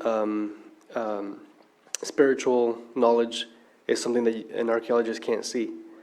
And I think it's very important, and I appreciate you being out here and teaching us all this, because a lot of the time it's information that we don't think about in that sense, so. Yeah. Thank you. Yeah, no, like I said, we're just trying to be really proactive, I think, as much as we can. Habematol is, really, has a good reputation for making sure that, any way that we can help, we're definitely there, to do so. So, under CEQA, again, CEQA mandate, each public agency shall mitigate or to avoid significant effects on the environment of projects that it carries out or approves whenever feasible to do so. California Public Resource Code 2100.1b. CEQA makes environmental protection a mandatory part of everyday California state, of every California state and local agency's decision-making process. So definitely something that, all the agencies have to take into consideration and follow as far as, when issuing permits, that, these boxes are being checked. Why CEQA matters, current laws create a process to assess what is left of tribal cultural sites and do not further damage during the development process. So these agencies are the agencies that, we've worked with, and so, state, county, cities, water districts, maintenance, Caltrans, CHP, CAL FIRE, every agency that is actually out there, even if it's the maintenance crew, that's going to go out there and dig poles for new signage or whatever it is, we want to know, if those areas, and like I said, as far as our department is really detailed as far as, let me know, what kind of equipment you're using, let me know whether the equipment has wheels or tracks, because once, the tracked equipment turns, it really eats up the ground. And so, those stories that we get that are, we find buckets and buckets of arrowheads or, something, we have, that's what we have to go off when those things are laying up on top. So, pretty detailed. I know probably asked Eric more questions that he's scared to answer for me, but it's just one of those things. So confidentiality agreement, we definitely make sure that, we require that under Public Resource Code 2108 2.3C1. Tribal cultural resource information submitted by the tribe during CEQA process shall not be included in the ND, MND, or EIR or disclosed to the public without consent of the tribe. This is, due to, loot hunting and the taking of tribal cultural resources, the selling of tribal cultural resources. So, so Public Resource Records Act exemptions, so those are the exemptions. Use a confidential appendix when putting them in. If it's agreed by the tribe can consent in writing to public disclosure. Lead agencies and responsible agencies can share confidential information. So also under Public Resource Code 2108.3C2A, lead agencies, applicants, consultants, and tribes can share tribal cultural information confidentially during consultation. And I do that all the time.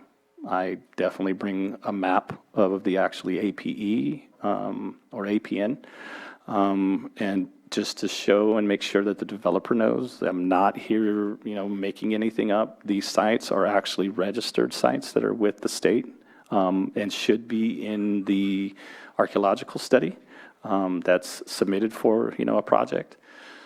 So they know, how sensitive an area is. And like I said, it's hard, because indigenous people knew the resources that were here, and there's, cultural resources everywhere here in Lake County.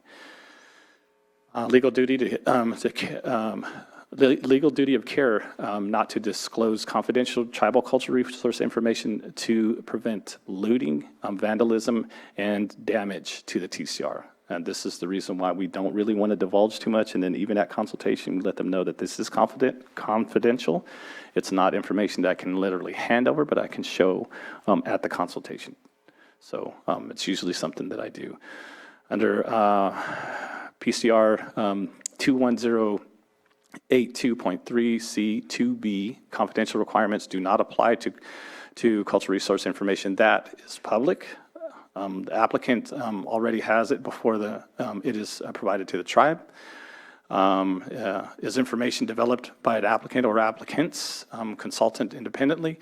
So whenever the developer will have like a cultural resource study done, they should, and I mustn't say all the time, should have as far as the archaeological report of what I have. But I've found that isn't always true with some of the projects that I've had. So I have my maps. I'll work with the planning department on site visits, and I'll show my map, and they're all like, "Well, where did you get this at?" And it's like, this is what the information. All the information that they have is not necessarily there. So it's kind of like we want to make sure that the archaeologist is doing its due diligence as far as making sure that it's labeling and it's also pinning all the pertinent information in the report to make a good determination, not only by the planning commission, but also for the consultation to happen and be effective. So these are the confidentiality requirements that that we go by when we're consulting under AB 52. So SB 35, affordable housing. So this is what I was talking about earlier, and a lot of this was really big, especially down in the south part of the lake.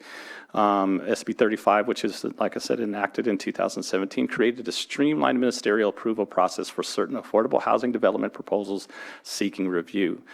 Streamlined proposals are exempt from CEQA, which we took a really big hit, for a couple of years there. SB 35 exempted a selection of sensitive sites for approval through the streamlined process.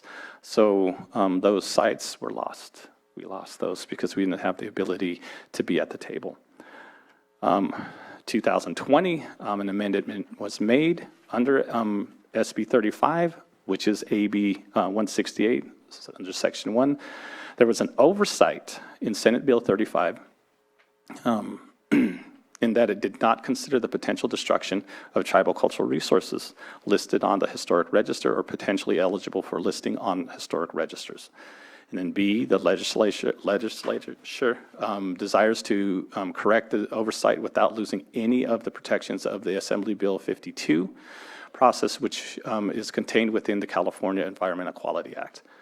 So thankfully, this was amended. So we are, now, as of 2020, have that ability to be at the consultation table when dealing with affordable housing development. The unfortunate thing is that there are a lot of, cities that really don't know too much about this because it's, so current. So it's just making sure that everyone's, like I said, and this is one of what our department does, is making sure that we're, we're updated on new laws, new amendments that are set into place, and why we need to be at the table. And it's not always an easy one to, the cities or counties letting them know that, hey, I think you're overlooking a law that, has been amended. So we do it in a friendly and in a good way, but also, in a way that, we're not going to back away until, we follow this process. So we have, law that's set into place. National Environmental Protection Act. So a lot of this is federal. And so this is just, stuff I know Pardon that, me.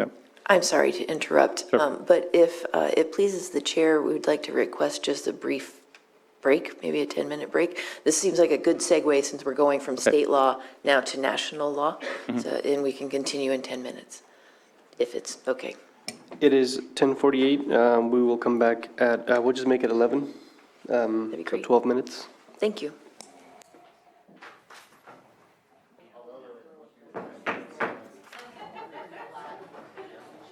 Hello. Kate, we are ready to continue with our meeting. Are we good back there?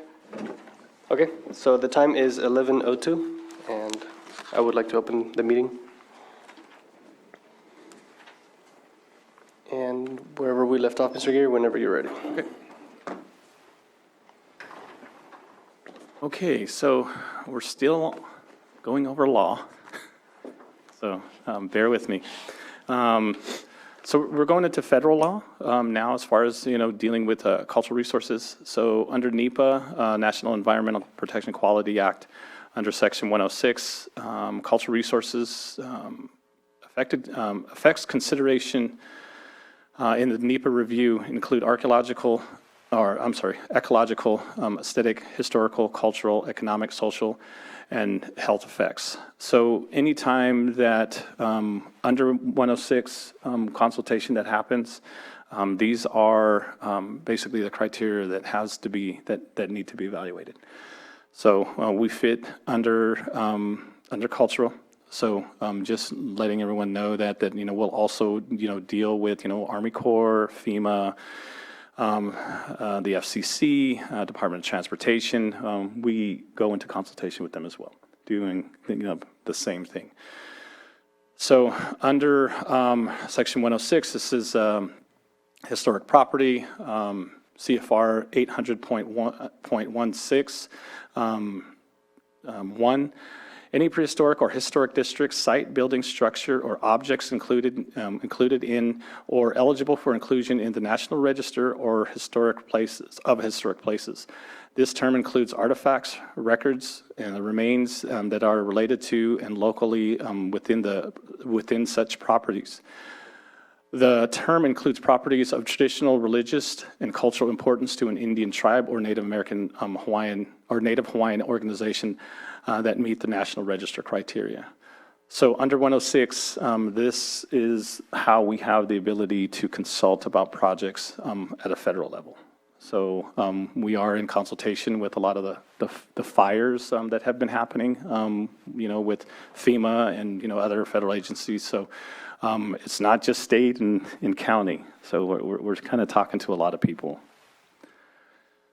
Archaeological Resources Protection Act. So ARPA.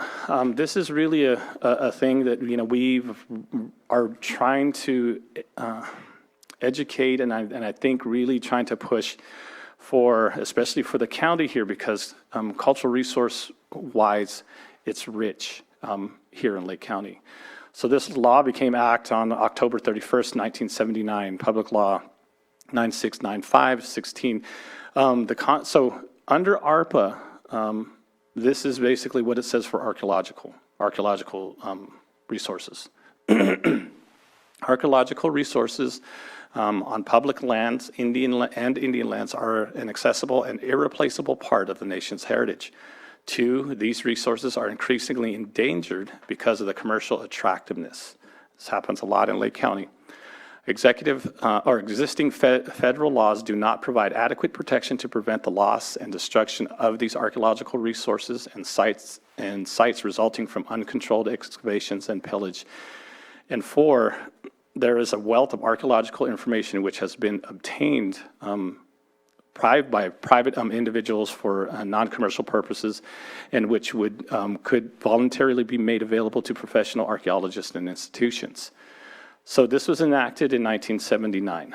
Definitely something that's set into place that can be, a part of what happens with archaeological crimes here in Lake County.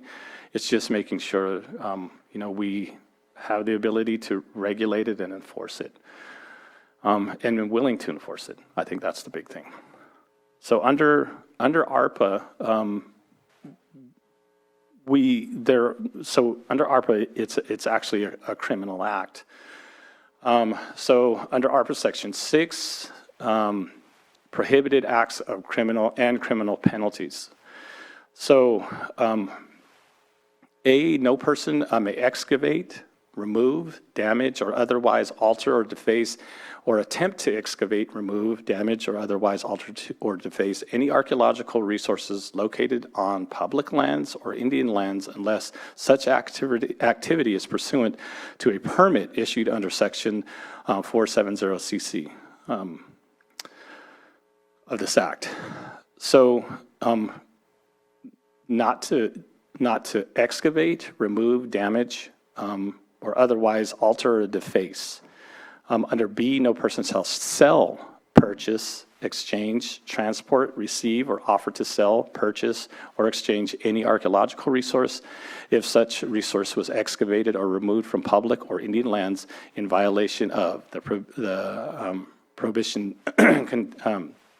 contained in subsection A of the section.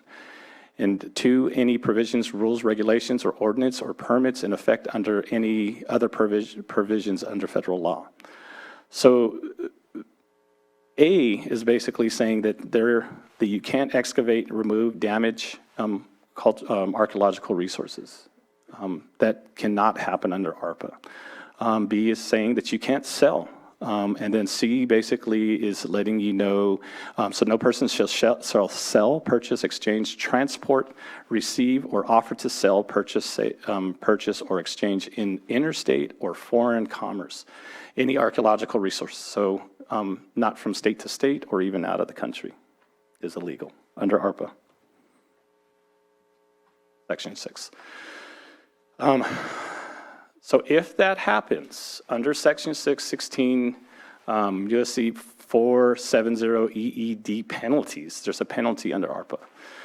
So any person who knowingly violates or counsels or procures, solicits, or employs any other persons to violate or prohibition contained in subsections A or B, which was the ones that I just read you earlier.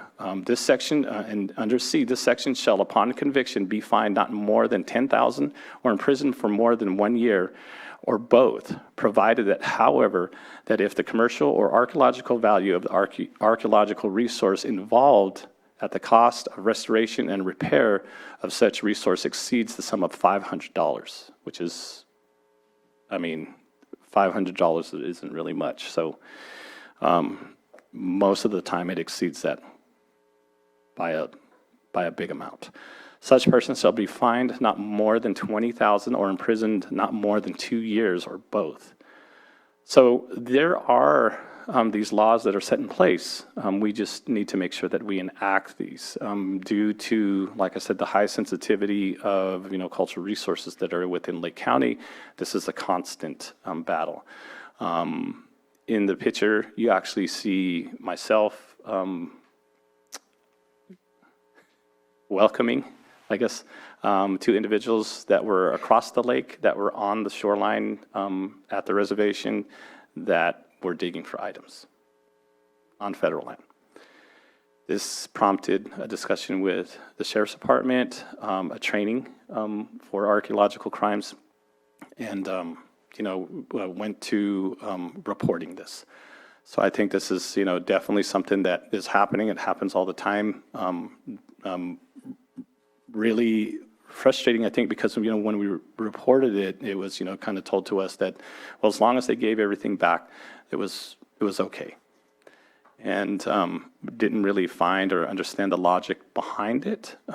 My question was, okay, so if somebody breaks into someone's house, they grab the TV, the person comes home, they put the TV down and walk out, there's nothing that's been violated here. I didn't understand the logic. So just making sure that, we educate as far as, these laws that are set into place to be able to, whether it's, report, fine, or even convict. And I think that's definitely something that, we need to make a part of the judicial system. I think that's here in Clear Lake for the fact that, it's definitely, like I said, a really sensitive area. And, this happens all the time. I'm going to go into a little bit about NAGPRA, just kind of some stuff that was, within, like I said, the 1990s. There are a lot of archaeological sites, and those collections were, actually put into the universities and museums and, other places that hold even individual collections, private collections. So it was enacted in 1990. I show this picture. This is a picture that is actually in the collection down at the Huntington Library, down going towards Southern California. And this is here in Lake County. This is Miss Nicholson. And I think she's in our history that's here. She's been a resident that was here for a while and did a lot of collection as far as artifacts and cultural items. Over the years. This is actually a picture of her with a native helper basically digging into a grave for not only remains, but burial-associated items. So literally like a picture showing this. And so this is exactly why NAGPRA is set into place, making sure that we can get those items back and returned. But this is, verification and dealing with and talking with a lot of archaeologists. We bring this up all the time. Not everything done was done, in a good manner or in a legal manner. But we're at the point now where these laws are set into place to be able to make sure that we get the return of these items, whether it's human remains, burial-associated items, cultural items. Under NAGPRA, this takes place. So the Native American Graves Protection and Repatriation Act of 1990 had to provide the protection of Native American graves and repatriation of Native American remains and items of cultural patrimony, a process for determining the rights of lineal descendants in Indian tribes and Indian or Native Hawaiian organizations to Native American human remains, funerary objects, sacred objects, or objects of cultural patrimony, which they are legally affiliated. So under this, and it is taking off now, even though it was set in place in 1990, there's been a big push through the state of trying to return objects. Tribes are consulting about these, kind of getting into the same situations with AB 52 and SB 18 coming to the consultation table about the repatriation of those items. Under AB 275 requires state museums and institutions to repatriate collections of Native American remains and cultural items in their possessions to culturally affiliated California tribes, Native American tribes, including clarifying the collaboration and consultation between Native American tribes, museums, institutions, and possessions of such items. And Native American Heritage Commission as it relates to repatriation of human remains and cultural items. So now there has to be, under AB 275, regulations of making sure that, there's documents of these items of how they were obtained, making sure that they were obtained legally to be in, and if not, and the tribe deems the objects or even, the remains significant to repatriate, then they go into consultation and getting the return of those items. So this happened, like I said, of 1990 for NAGPRA, and then AB 275 in 2020. So things are starting to change in knowing that. So, there's definitely consultation that's happening with, the Lake County Museum, Grace Hudson Museums that are with, close in our area. This is so I think we're going to go now into, and we don't have that much longer, but we're going to go now into how do we, as far as the Cultural Resource Department over at Habemetal, lower the impacts to cultural resources? What are some of the things that we do? And so, and to make good determinations and to work well with the agencies and different departments of, state and local and federal agencies that we consult with. So consultation and mitigations for potential impacts, that's always an important part that we do. If we know, a lot of people kind of look and kind of go, okay, well, what's sensitive for you? For our department, we look at a half mile out. Really kind of depends on whether or not the proximity to water. Other really good indicators for us, when there's a confluence of water that come together. So things that we kind of keep an eye out for, even though there might not be an archaeological site that's within a half mile of an actual APE, if we see some of those other indicators for us, we'll say, let's consult about this, and we'll go and dive into our data and bring those up at the consultation table.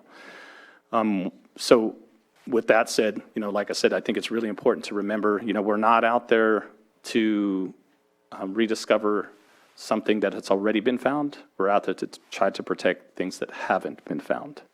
So really, kind of a really important message to keep in mind when, I'm consulting with tribes. Tribal monitoring on projects, project ground disturbance to lower impacts. If there are areas where we feel, especially a lot of projects don't have archaeologists that are on site when ground disturbance happens. So we like to incorporate tribal monitoring out there when that happens. So if an inadvertent discovery happens, and this is just due to history that we've had with construction companies, that they won't stop if no one's there.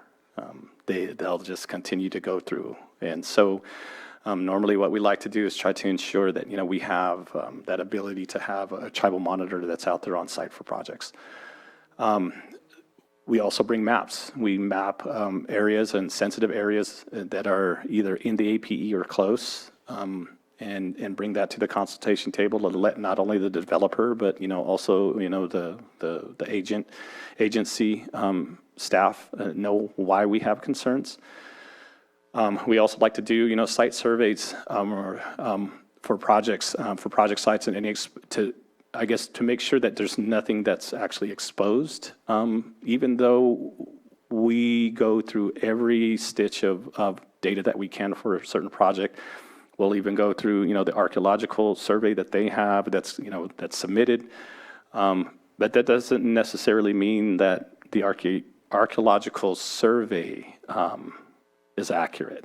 A lot of it is looking at old reports that this is what we've found, and putting together a report that really didn't take too much as far as investigation for an actual project. We've actually went out on a certain project where, in the ARC survey said there was nothing to be concerned about, that there were no sites that were within, I think it was like a couple miles or something. And so I said, well, I want to go and do a site survey. I want to go and see it myself. And as I pull up, there's literally like pestles and mortars in the landscape around the house of where the project is. And just was kind of upset, because those resources are now in that APE that are a part of what was going on there and wasn't noted. So we make sure, and here, we have, treks that we follow. Sometimes we'll have a few monitors, we'll go out there and we'll just walk and kind of see, especially where there's places that are disked or ripped for development. Those will definitely pull anything that's underneath the surface up to the top. So we'll walk these and see if anything's exposed, different colors in soils, to make a good determination on how sensitive it is out there. Cultural sensitivity training for construction workers, just to be proactive. That's a minimum of what we do. We actually train our monitors to do cultural sensitivity training, who all's out there, who is all on site, what they'll be doing. We give them what we're out there looking for, letting them know the different types of soils that we're looking for, items, potential for,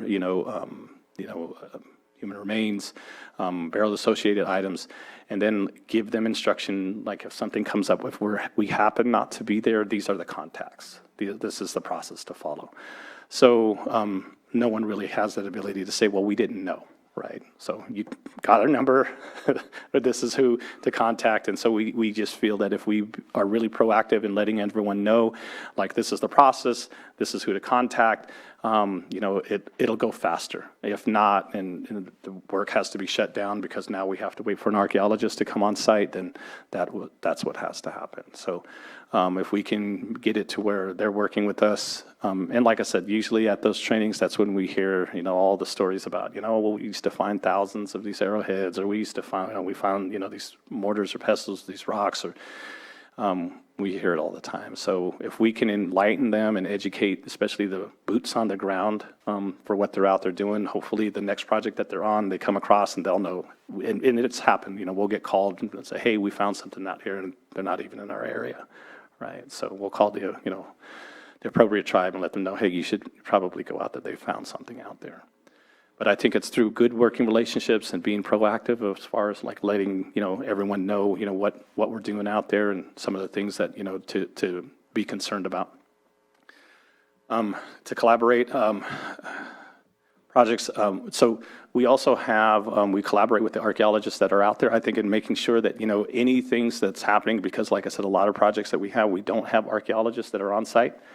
So with that said, I think that, there's an understanding of knowing, and we tell all the contractors, if we don't have an archaeologist that's out here and something's found, basically, construction has to stop until that determination. If we have an archaeologist that's out there, we can collaborate together to make a determination and figure out how it's going to go forward faster.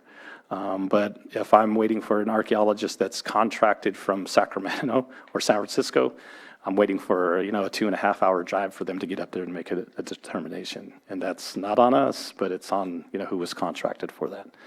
So we always let them know to keep that in mind and to conduct, like I said, site surveys, as much as we can to go out there and identify anything that's, already exposed or, on top. It's definitely something that helps us make a better determination on how sensitive it is that's out there.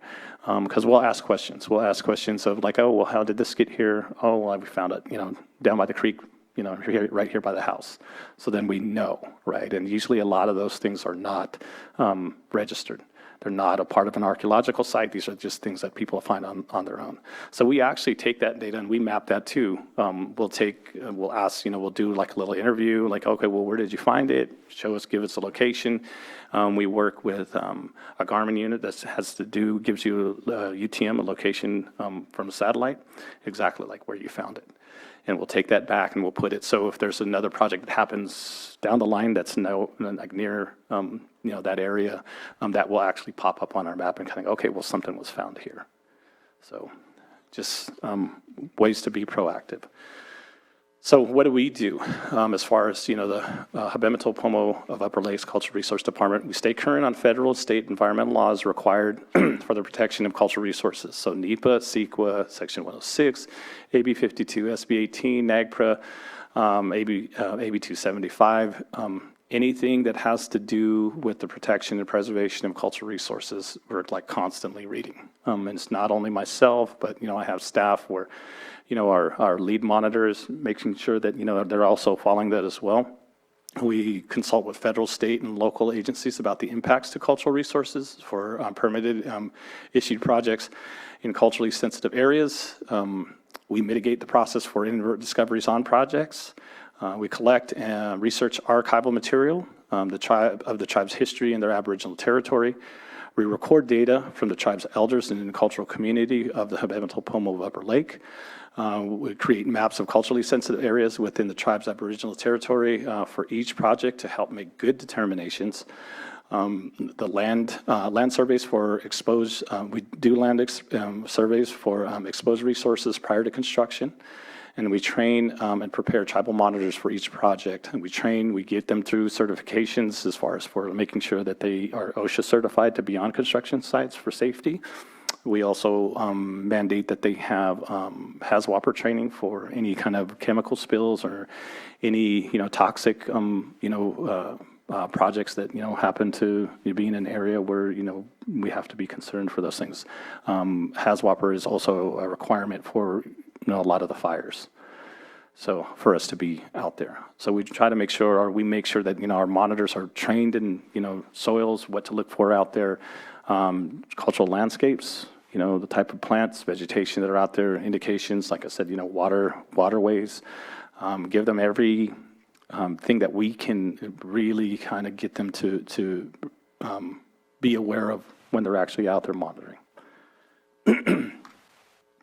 So what is the tribal monitor? A cultural monitor's job is to protect and preserve the tribe's cultural and historic resources on a project site. So that's basically what they're out there doing. If something happens, something goes down where there's an inadvertent discovery that happens, they're going to definitely not necessarily stop the project, but they'll actually work with the operator and letting them know, hey, I found something, give me an opportunity to look at it. If it's something that's significant, they're also the go-between between myself, I'm the Tribal Historic Preservation Officer, and the archaeologist.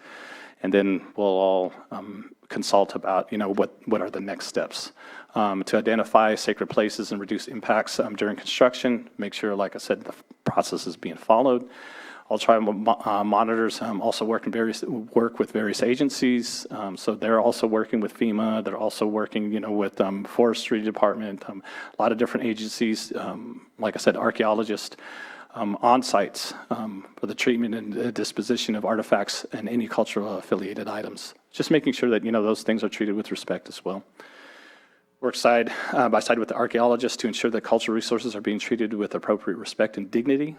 That's what our monitors are out there to do. There's always this misconception or a misunderstanding that, the archaeologist is really the last say. They're the higher authority.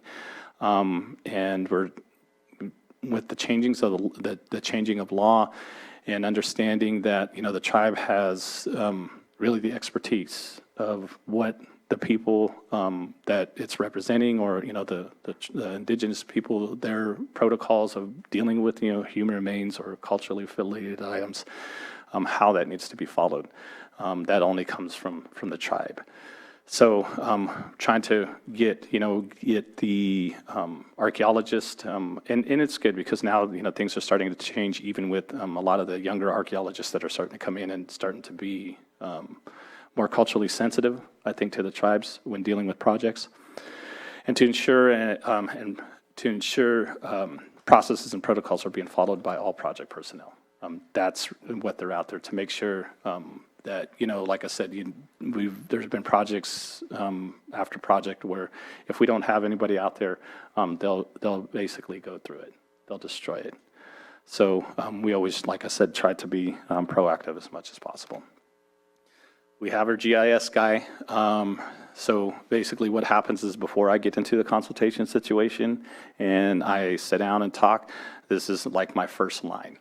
So he'll give me an APN or an APE of a project. He'll create a map of archaeological data that we get from the CRIS Center. It's the same information that the archaeologists will get when they're establishing their report for a certain project or site. We actually have every archaeological site in Lake County in our database. I've found that our database, as far as for archaeological resources, is probably the best out of the county. So it's taken a little time to established this, but we've got it. And so we're being proactive even with helping other tribes if they need assistance and trying to find out, how sensitive their areas are. So basically what he does is he's the first line of defense. We'll get our notice. Our notice will have a location on it. He pops it up. We go through it to see how sensitive it is. He makes me a map. I look at it. I look at the resources that are in the area. And then respond. I create my response letter. So he creates maps for the project area with the tribe's Aboriginal territory. So we have maps that just show our territories. Consultation, so he'll make a map for me for consultation, for surveys, when we send monitors out to actually do surveys of areas that have archaeological sites within an APN or an APE. And then also when we repatriate, we actually take items and we put them back. If we find items that are on a project site, usually the tribe would like to try to make sure that it gets put back into the ground, if not at the same place, somewhere near. And so we keep that data as well. What will happen with that location is that location will be also registered at the state. So not just us, but any archaeologist that is coming to do a report in that area, that will automatically pop up. So he also creates maps for a tribal historic preservation officer for myself and for our tribal council, so they know the tribe also, acquires land and those kind of things. So, he makes, maps for them to see how sensitive the area is and things that, they need to be concerned about, and enters all archival and current cultural resource data into the tribe's GIS database. And so this is our brain, is basically the way I look at it. This is what we refer to as far as getting all the scientific data that we need to make a good determination. And then, we combine that with the traditional and the cultural data before we get to consultation. So Lake County cultural resource footprint, this is kind of what I wanted to show you earlier, but because due to the sensitivity of, the archaeological sites in Lake County, it's just one of those things that Lake, and I have to tell, the departments this all the time, just as much as everyone that moves here looks at the county and sees the lake and sees the beauty and all that it offers, the indigenous communities, we looked at it the same way. And so, it's inundated with village sites, seasonal sites, sacred sites. Our history is still there. So all parts of California are used for living, traveling, gathering, religious and cultural purposes. And now the cultures, our culture is thriving, and we have strong governments and significant political and economic activity. So the tribes are, starting to expand, starting, to buy lands, and then now to be able to create departments, to be defined about, the protection and preservation of their cultural resources. So a lot of the things that are still being discovered are happening because of new developments, new housing developments, low water levels, like I said, are really exposing a lot of things that are out there, and more tribal involvement, right? The tribes now are, starting to be more involved under these new laws that are set in place. So with that said, I think with one of the things to remember is that just due to kind of seeing how everything is we're looking at things that have been found that are from the past, but we always try to really invoke into the public of knowing that, we're still doing those things today. We're still gathering, they're still gathering areas, thousands of years of traditional ecological knowledge that has been passed down from generation to generation. Gathering plants and foods, that still happens today. Ceremonial events and, regalia making and all of those things require, hunting and gathering and working with our environment still happens. Every year, Big Valley throws the, Tatuli Boat Festival, which is something that happens constantly, every year that, tribes from all the way down in Southern California or down in the Bay Area attend. So something that's huge. And so what's happened in the past isn't something that's just happened in the past, but, these things are still happening today. So, those gathering sites, times to, like I said, the event of and knowledge passing of, making tule boats and how to construct tule boats, and those kind of things are really important. And so, we're living history. We're here today, but we have that knowledge that has been passed down from generation to generation. The hard thing is that, there are some, places of private property that we can't tend to, or that we can't, get to for, certain, medicinal plants, or, just, sacred areas. But they still exist. So that's what we're still using today in some of those areas, and actually, all of those areas and the things that, where the activities are still happening, that's a part of when we consult. Those gathering areas are still a part of what we're considering to be, culturally sensitive areas.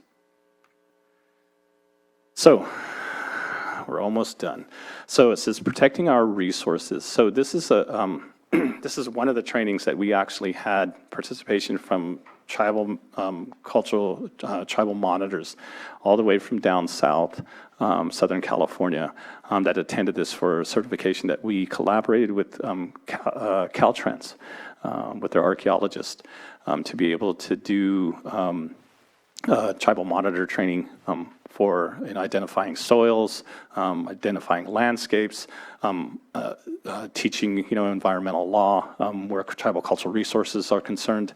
And so this was, I want to say, about 3 months ago, and had a really good turnout.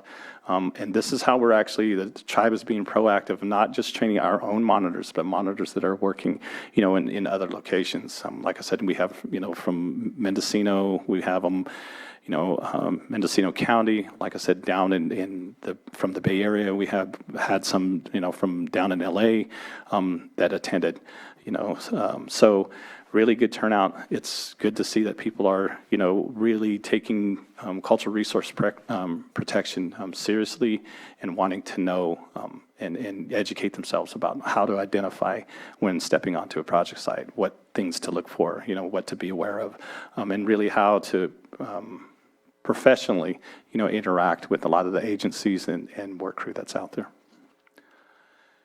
Okay, any questions?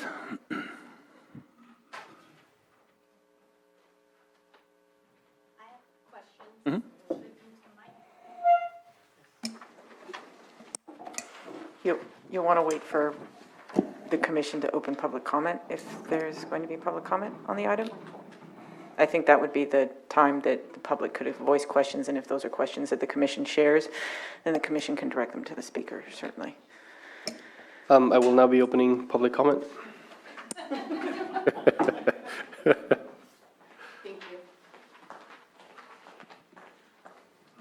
Hi, my name is Mary Claybon. I'm an assistant planner with the Planning Division. I had a couple of questions about this slide. With traditional cultural sites. Would that include hunting grounds, Yes. travel routes, and trade areas? Right. And if so, if they're occupied by more than one tribe, is there a possibility of conflict of Aboriginal territory? Well, under AB 275, notifying all is always good, but there are going to be some shared areas, and you're going to have to deal with tribes individually. So it's not to say who can and can't be there, even if it's 2 or maybe even 3 tribes that are there. They're all going to be consulted with. They're all going to be dealt with as individuals, and addressing each and every one of their concerns. So it's not really necessarily trying to figure out like who's the one because there are definitely shared areas that we have that are around the lake. So if a tribe is answering back to for a consultation, definitely schedule a consultation with all 3 if need be, individually, right? So you don't, because that confidential information that they have about certain things and maybe that they've gathered or that they went for ceremony or whatever it was, that's confidential information that's strictly to that tribe. So the other tribes wouldn't be privy to that. So it definitely go into something that's individually dealt with, even though it's multiple tribes in one shared area. Okay, thank you.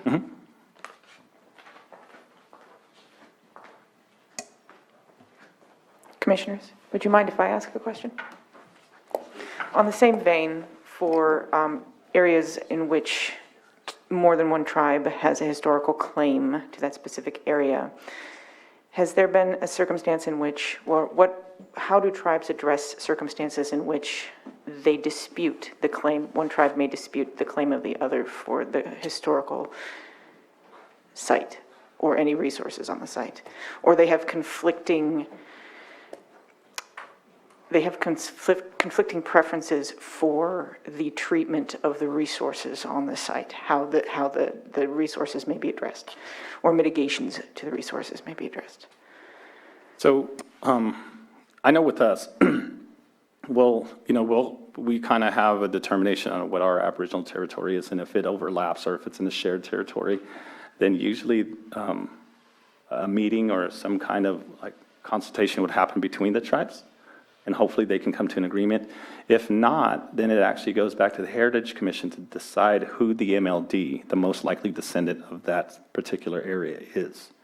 And they would be the one that it would be determined that they're the ones that make the determination on whatever those mitigation measures are or anything else.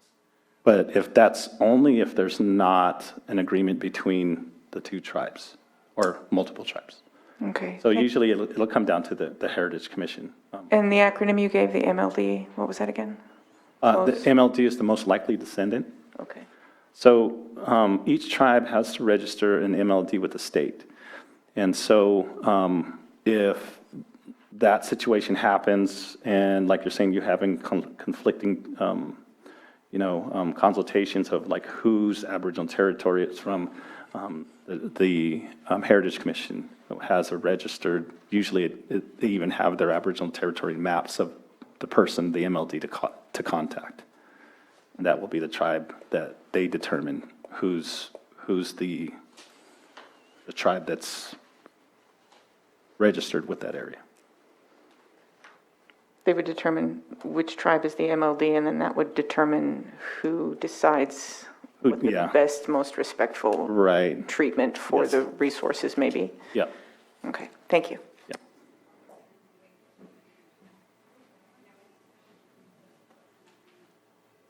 So I have several questions, and I do have some comments too. So I'm gonna I guess start with some of the comments that I have, and I'm glad to hear, even since I've been I left this field of work in 2018, and a lot has changed in that short period of time. And one of the things early on that we try to engage with the county is their maintained list of archaeologists. There's not really a standard that's set. And what I found is happening is you have a lot of archaeologists who are applying for projects, or they're brought in by the developers team, and they have no knowledge of anything here, but they see archaeology as just scientific. And for a long time, that has determined mitigation, that has determined even what the tribes can do. One of the good visuals that was in the presentation was, you hear the word pedestrian survey and transects, and all that means is you have the archaeologist and maybe one of his staff walk in an area. And so in a situation where we've tried to say we need more eyes on the ground to look at the land, the archaeologists will say, I don't need that.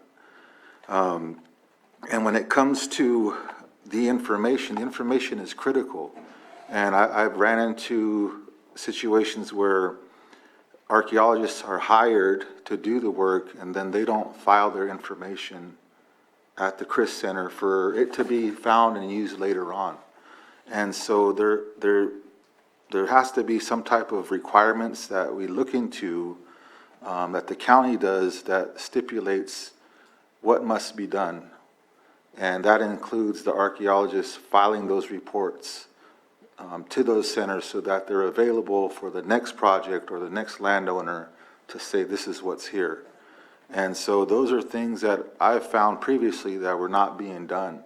And so I think in my comment, the county itself, our county government needs to really take a look at this process, how it's done, and make sure that we have the right information get into the planners so they can provide us with the most updated information and correct information for the commission to make a decision based off of the information in front of us. And so I think that's one comment that's really critical for me. And then also the continued staff education is critical when it comes to this work, because there's so much to consider and so much that needs to be accounted for that we have to support staff and having the ability to do the work in the manner that needs to be done. So we're not causing delays, and where previously I've found delays happening is because the archaeologists didn't do due diligence, and then the tribal monitors found something, and it stops a project, and then the developers are mad because it's costing them money. So that early stage is critical to the point, Mr. Gary's even talking about engineering, being involved or having the opportunity to talk about the design of projects, because once the design happens, most times it's not going to change. And so it's critical that those things are considered and looked at so we improve the process. And again, it's always been the position that I'm aware of, that tribes are not trying to stop development. It's trying to protect and preserve. And so those are things we have to consider, as a county government and as a commissioner. I think about the role, and so when it comes to some of the questions I have, I think it's important too also for staff to understand what triggers a project from state regulations to federal, and when does that happen? Because previously I've had in this work, our county not doing the proper consultation or due diligence, and I've had to ask Army Corps to step in and do that, because Army Corps is seen as having the more expert authority, and the county started to comply when they came in, but that same respect wasn't afforded to the tribe and the tribe's experts. And so those are areas that I think are important to remember when we're at that threshold of where funding is coming for projects, that we understand what bumps it up to maybe the federal area where certain consultations are going to have to happen. So we're having all of those bases covered. So if maybe you can speak a little bit to what triggers some of the county projects into that federal level of following federal laws. And one is, one that happens all the time is state parks. They say we have to follow the American Indian Religious Freedom Act. And then you ask them to follow it, and then they say, well, it's at our consideration. It's there, we have to put it there, but we really don't have to follow it. And then it becomes a legal issue, where it'll draw out the project or things from happening, and it slows everything down. And I think a lot of times the blame is assigned to the wrong people for that happening. So you could, maybe answer how does that happen, where it goes from state to now we're on the federal level, and the staff needs to be aware of that. And we're aware as well that there's now conditions or mitigation measures that need to reflect that federal law or acts that protect it. So that'd be one question I have, if you can think about that, and if I asked it clearly enough, that's my hope, is I did. Yeah. Jurisdictional issue, yeah. So I think it falls on on a lot of different facets. I think with certain projects, like you're saying, Army Corps. Really, Army Corps, when it goes into a situation where there's a project and really dealing with water or waterways, bodies of water, triggers, I think it's a 404, where, cultural resources are a part of that in order to obtain that permit to go forward. I know we have a lot of levee projects that are happening within Lake County, but Army Corps is really an integral part in making sure that that's when it's triggered, right? Because now, just at a federal level, that's, when we're really consulting with them and not the county itself for that actual permit.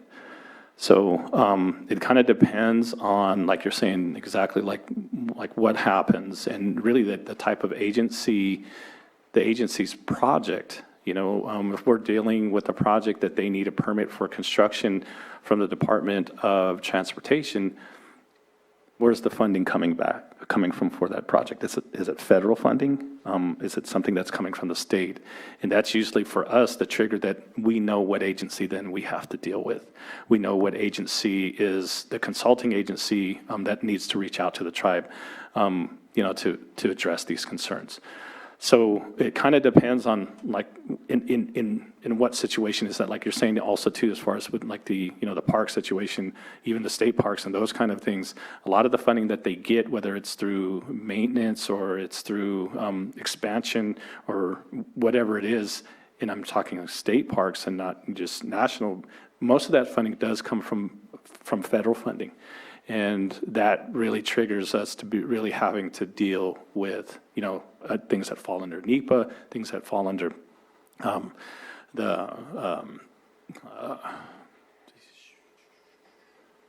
Section 106, like those kind of things. So it kind of depends. It depends on the type of project, and then also, where that funding is coming from to be able to open up or trigger, who the consulting agency is. And like I said, a lot of the fires that are happening now, we're getting through the forestry department, right? And we're getting through FEMA. A lot of those are federal agencies, and it's automatically triggered to deal with them on a federal level through this 106. The good thing to hear is that a lot of these agencies now are creating, because of cultural resources, tribal cultural resources are put into these laws of protection. So most of them have like tribal liaisons or, tribal coordinators when that agency really has to deal with the tribes. Caltrans has them, FEMA has them, CAL FIRE has them, a lot of people. So, I think it was with Mary before she had left, was saying, well, that needs to be something that the county is starting to establish, because to understand that there's a go-between of making sure that CEQA or 106 is being followed, there should be someone there that really knows the ins and outs of it, and to really bridge that gap, at the consultation level. So, maybe a position that needs to be thought about, because every agency has one now. And to follow up, this is going to be directed to Maria, is in a situation where the federal law now is going to supersede state, does the county stay involved if now we're consulting on a federal level, but the county is still the lead agency? If I may add to what has been said already, in application of rules, generally speaking, you start with jurisdiction and what rules apply in that particular circumstance. So it not only the relevant facts in determining what rules apply often include jurisdiction, the project type, and the impacts it may have to various resources, generally speaking. So in this case, for the projects that come before this commission, your decisions will be based on the rules that apply at a county level, in which the county is the lead agency. There may be other federal rules that apply depending on the project and the resources that are around or impacted by the project. For example, bodies of water often involve navigable waters, so federal rules may apply in those circumstances. It may involve waters that are managed by the state, or resources that are managed by the state. For example, BLM, that's federal. For example, state parks, Fish and Wildlife might also be involved. BLM becomes involved. We have a lot of BLM land in the county. That would be federal rules that might apply.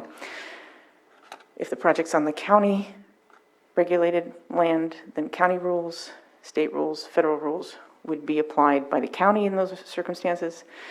If the project's located on the federal or state land that's nearby. The county may be involved, but may not be the lead agency.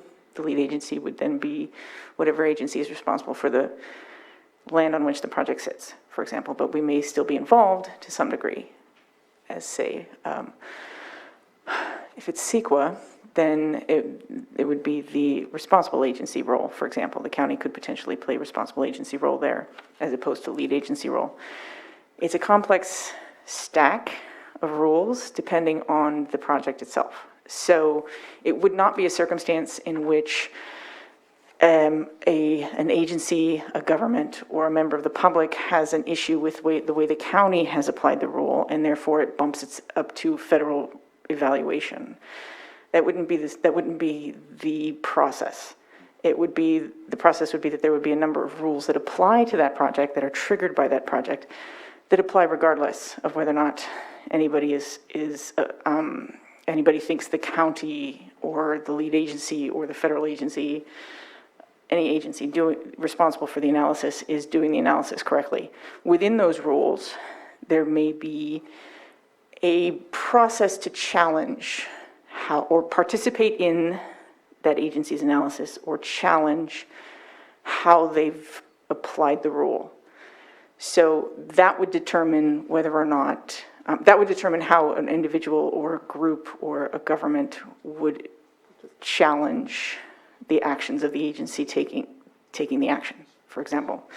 So in this case, if we're going to go with what is usual for what comes before your commission, it's usually a CEQA analysis. It's a state law triggered by the type of project, a discretionary decision, discretionary project comes before you, and you go through the process, you make a decision, and within CEQA, if someone is not happy with the decision that's made, or the way the decision was made, so they think that there was something that wasn't done accurately, within CEQA there's an inbuilt process that allows for a challenge. So they would go through the administrative process, they would challenge your decision based on the county's rules, they would follow that process, it would go to the board would make a decision. If they were still displeased with the way the decision was made, then there is a next step within CEQA as far as what the next process would be on how they can challenge the decision that was made. So there would not be a step within that process in which a person would say, I'm displeased with the way the county has made this assessment and applied CEQA, so I'm going to go to the federal government and make a challenge there. That is not part of that process. There may be a part of a different process for a different set of rules that might apply to that particular project, depending on what the project is, but that would be laid out in that rule. So it wouldn't be universally a process applied to all assessments, if that answers your question. Yeah, and it comes back to the importance of the continued training for staff. Yes. And because we're not necessarily privy to all of that, we just know what comes Correct. in front of us in the documents that we have. But then, I myself, I felt like previously that, maybe we needed more training and just didn't know what is happening behind the doors when, if that's going on, and it sounds like we're making the move to. Right.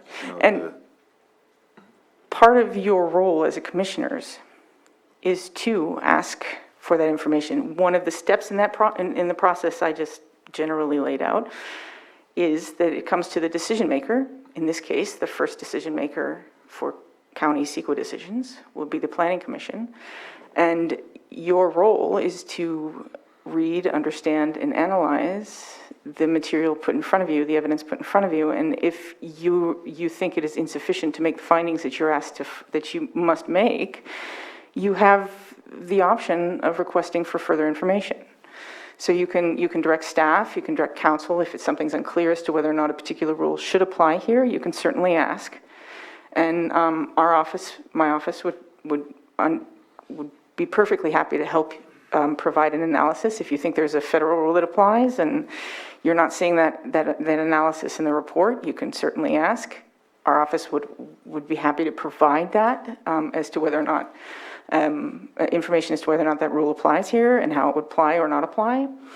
And then you can certainly direct staff for further information. If you have, for example, we can stay consistent with tribal cultural resources If you are unclear as to whether or not the impacts or the mitigations applied or recommended by staff are sufficient to address what impacts that might have been identified for a particular project to cultural resources, you can certainly ask staff for more information. Staff can go back and review that information, and staff can bring it back to you. If they, in their assessment of that information, of the data they've collected and analyzed, there's information that is confidential, they can redact that, and then they can provide the rest to the commission for a fully informed decision, or as fully informed as possible. So if you do need further information to make a decision, you can definitely ask for it. Yeah, I definitely appreciate that. And another one that always comes up too is the role of tribal monitors and the county not required to make that a part of the agreement for an applicant. And to me, there's, if we're talking about sensitive areas, we're talking about known sites in locations or near, to me, that's a requirement of the permit, you know, and so how do we distinguish when that's a condition to the permit and it has to be done, or when it's not? And so that's, I guess, a question I have for you and Robert as well, is what is how do the tribe or Habet see that? Right. And, yeah. Okay. As far as mitigations, well, tribal monitoring is a mitigation. It is adopted in order to either prevent or to mitigate, to lessen significant impacts that may occur to tribal cultural resources that have been identified or reasonably likely to be located or impacted by, located in or impacted by the project. So it is a mitigation your commission may consider. The issue in the past that has come up is that the mitigation has been proposed as a mandate to a third party to contract with a particular monitor. And the county cannot mandate contracts. We can't order somebody to enter into a contract with a third party. We can, however, require that the applicant, should the record in front of you provide substantial evidence to support this mitigation, your commission can, as part of mitigations and conditions, require a monitor during, say, for example, ground disturbance on a site. To do that, your commission needs to make findings and in relation to the impacts that have been identified. So if in assessment, in their assessment, staff has identified through their ongoing consultations with the tribes and their investigation related to the project, they have determined that there is evidence sufficient in the record that shows that there are cultural resources that will be or are likely to be impacted by this project. Then and they can then make a determination, or your commission can make a determination that a monitor is a reasonable mitigation to lessen that impact. That is an option. You have that option amongst many other mitigation options. What your commission cannot do is then write a condition that says that the applicant will contract with the local tribe or tribes to hire monitors from the tribe. So you can't require as a condition that they contract with the tribe to hire a tribal monitor, but you can require a monitor. It may be that it turns out that the most qualified monitors are those from the culturally affiliated tribe for that area. That's fine. Then the person who is directed to mitigate this impact through the hiring of a monitor can then go to the tribe and then consult with the tribe as to how to hire a monitor. But your commission cannot order them to do that. Am I making the distinction clear? Okay. Yeah, you are. And okay.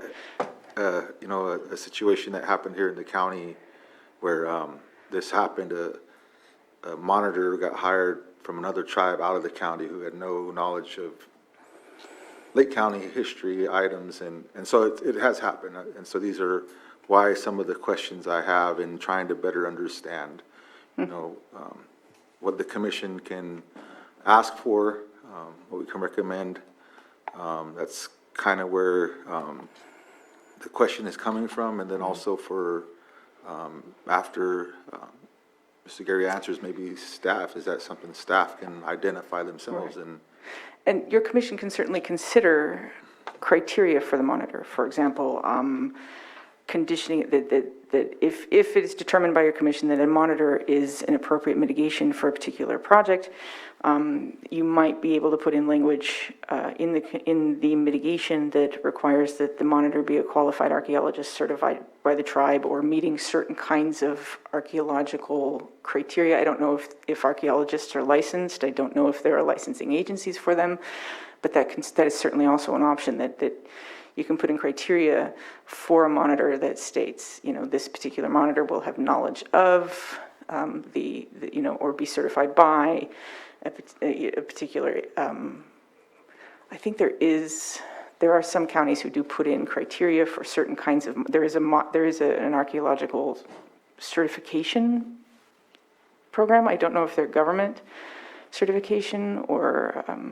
But I think there are some counties that do that. They say that you must meet the standards for this particular certification in order to qualify as a monitor for archaeological monitoring, and that this particular project will require a monitor. So that is an option also.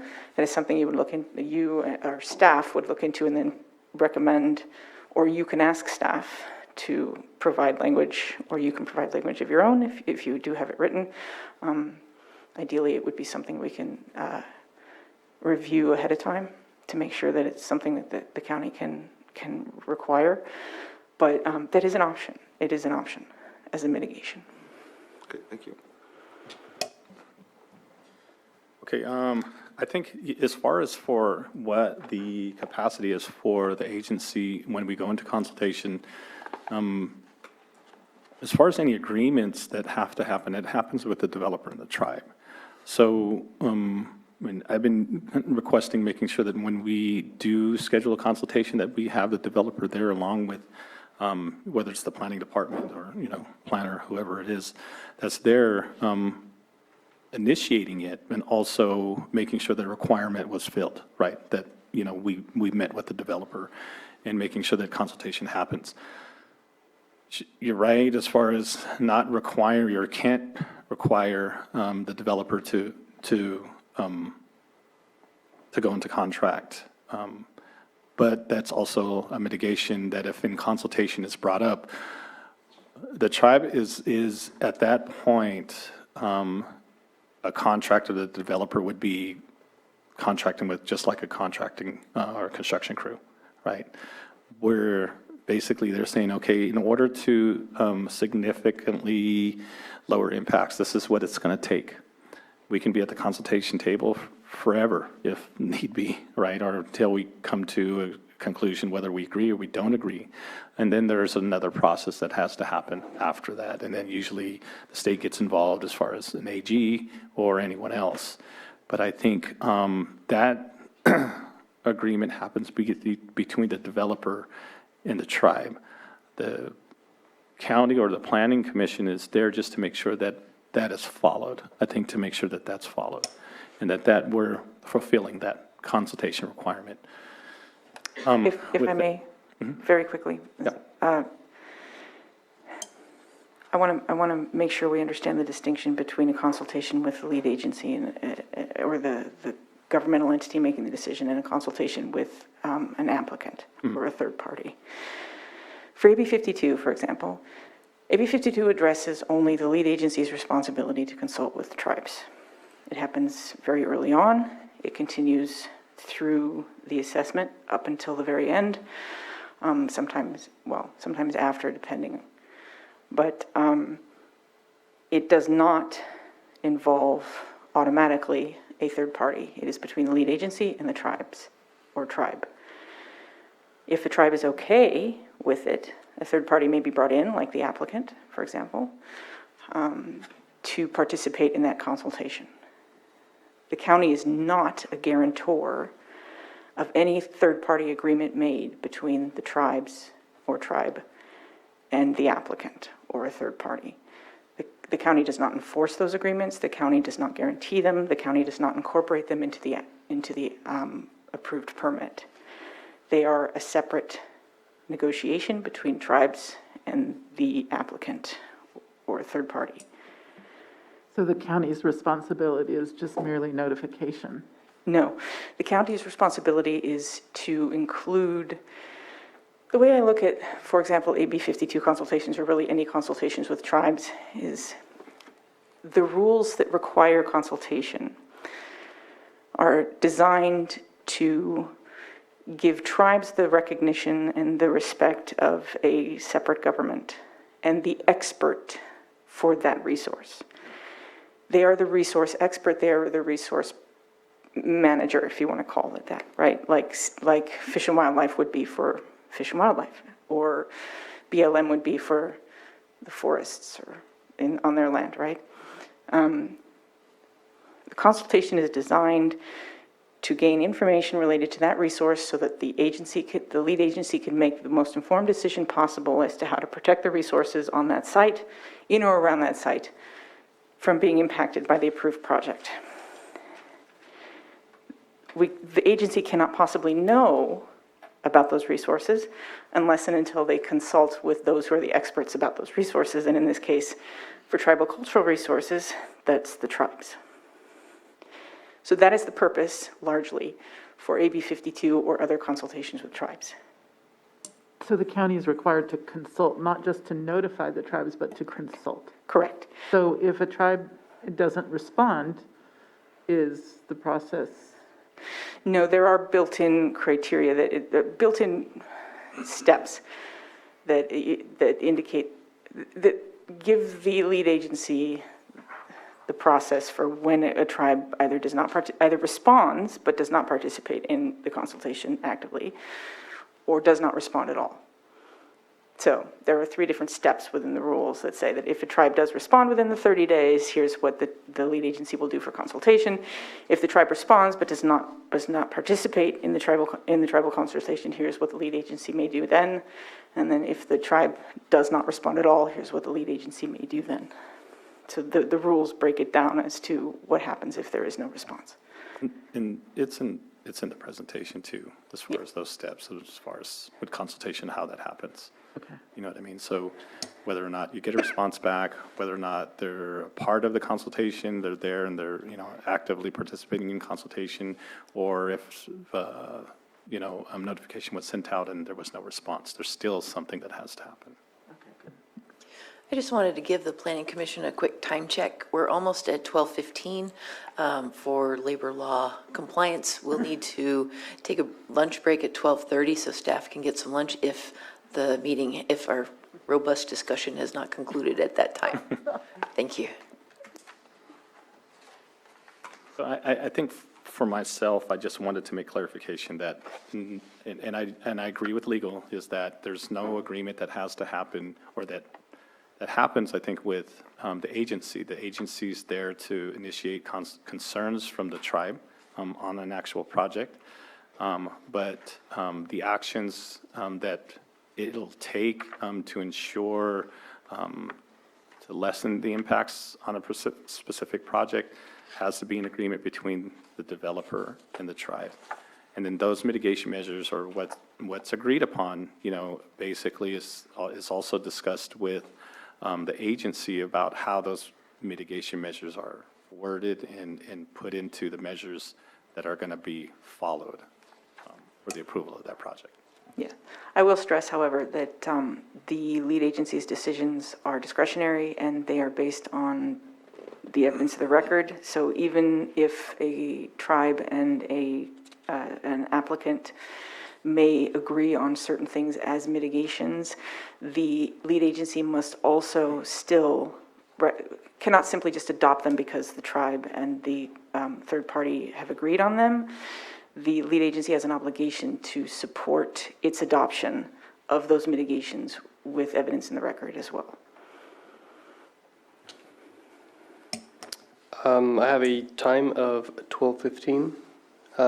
We will take how much are we required to take for lunch? We have 15 more minutes. Oh, was it at 12:30? 12:30. Okay, is sorry a good about that. time for We will break. continue. Thank you. Yeah, that Somebody's was- hungry. Yeah, no, that concluded my questions I had. I have no further questions. So I have one thing I wanted to hit on, and I think it's, we were talking about requirements for tribal monitors. And I'm not sure that I'm in full agreement as far as the county or any agency requiring what a tribal monitor from an actual nation. It really is the determination, I think, from the tribe to determine. I know, like for us, like I said, we like to make sure that, they're OSHA certified, they're HAZWOPER certified, for safety reasons and those things. But as far as for cultural or tribal cultural knowledge and training that we have, like I said, we do that. We certify, our monitors and other monitors for things that we teach and that we've taught in those trainings. Also, we include just to make sure that it's, at a level of academically, I think from an archaeologist for soils, other like geological, training, those kind of things, we do make sure that, we have someone that's either degreed or certified in those positions to make sure that our monitors are really informed about, what to keep an eye out for or what to expect out there while they're out there on site. But as far as what to tell a tribe to require of their tribal monitors is something that I'm not sure that can happen. So, Just to clarify, I didn't mean to suggest that the county and its conditions would be telling the tribe to do anything, really. The tribe is not the subject of the permit, is not the individual requesting the permit. The mitigation would be for the applicant, and any criteria you put on a monitor would be for the applicant to meet that criteria when hiring a monitor or finding a monitor for their project. So if your condition for a monitor states that the individual should be a qualified archaeologist certified by the culturally affiliated tribe for the area in which the project is located, then that would be for the applicant to find a person who meets that criteria. And if it turns out that the only people who would meet that criteria would be people who are affiliated with the tribe, then those are the people that meet the criteria. But the individual who would have to find an archaeologist who meets that would be the applicant, because the permit would apply to them.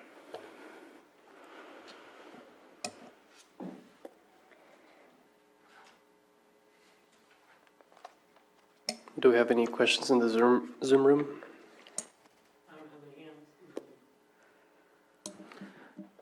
I just want to thank Mr. Geary for coming and making such an excellent presentation. I really learned a lot. Thank you. yeah.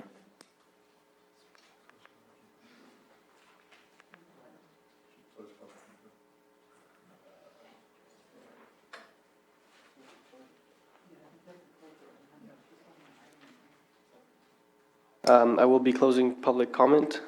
And we have one more item left, which is the department update. Thank you. Thank you. Thank you. I have just two items. I know the Planning Commission has spoken previously regarding a training in Pleasanton put on by the California Association, I think, of Planning Commissioners or something like that. So I went back to take a look at what our budget allowed for, and I did not see this training reflected in our current budget. However, I have a couple solutions for that. We did have a little bit of flexibility in that there was an item in the budget for the director to go to the APA conference, which I have no intention on going to. So that gives us a little bit of wiggle room. With that, I did further research because since I hadn't heard of the Planning Commissioners Association, I took a look at what I am very familiar with, which is the Institute for Local Government. They work with the California Special Districts Association, League of California Cities, California State Association of Counties, and do offer trainings specific to planning commissioners. They do it by region in order to promote an interactive sort of participation with planning commissioners that would likely deal with the same issues. And so they do offer a one-day training in Arcata that combines Lake County, Mendocino, Humboldt, and Del Norte counties all together. It would be held in Arcata on October 14th. And I'm not just offering that because it's free, which would help me with my budget wiggle room, but also because this is an organization that I have taken a number of trainings from in the past and find it sound, and not only that, but also helpful in dealing with legislative updates, all kinds of different trainings, not just planning commissioners, but they train like new electeds, and the items on the agenda for this one would deal with, one moment, I had it written down. Understanding planning documents, CEQA and public engagement principles, roles of commissioners, and tips to effectively work with staff and governing boards. These seem like elementary level training items, but when you get all the planning commissioners in a room and you're free to talk about things that are going on in a regional level, I think that that's really going to enrich the dialogue and the learning experiences that are possible. I want to offer either one to the commissioners, and I can send out further information, just kind of comparing the two for details. I didn't get a lot of information when I went on the website for the Planning Commissioners Association. They broke down their agenda and it talked about who was talking, but not really what they're teaching. I think that overall their themes are aggregate mining and ag and one other thing, all of which sounded great, but I'm not sure how much it would apply to regional areas, like our region specifically. That is my one thing, so we'll follow up with that in an email so you can take a look. But I am really glad to see the level of interest for our commissioners for ongoing trainings, because I think it's so valuable as far as equipping you to make great decisions in difficult circumstances, which is pretty much where you are most of the time. So secondly, I think there's been a little disconnect in how we collect your monthly mileage. It's different than what I remember when I was here before. And so what would be very helpful to staff is if we send you out your blank forms and you complete those and send them into or to Jim on a monthly basis so that we can get them processed.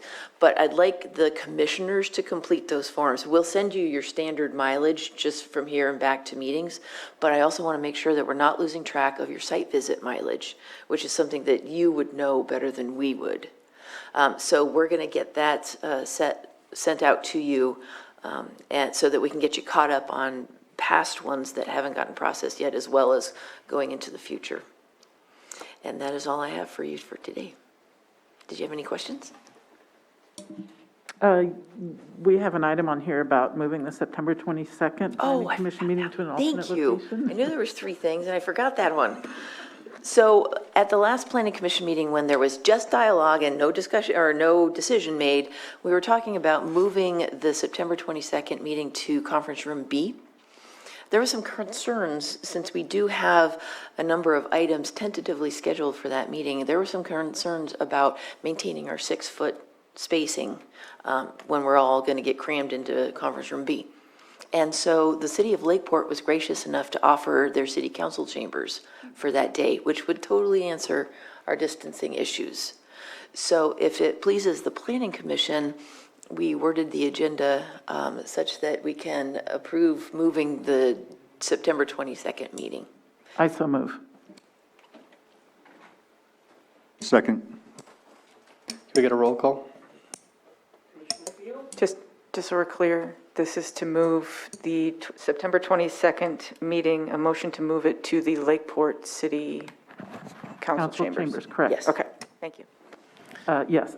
Commissioner Field, Commissioner Brown, Yes. Commissioner Chavez? Yes. And Commissioner Yes. Hess? Aye. Thank you. Thank you.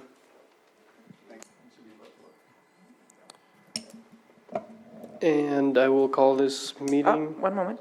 I just wanted to introduce everybody. This is Carlos Torres, newest addition to the County Council's office. Hello. Greetings. So if you see him around, he's with us. I will adjourn the meeting at 12:25.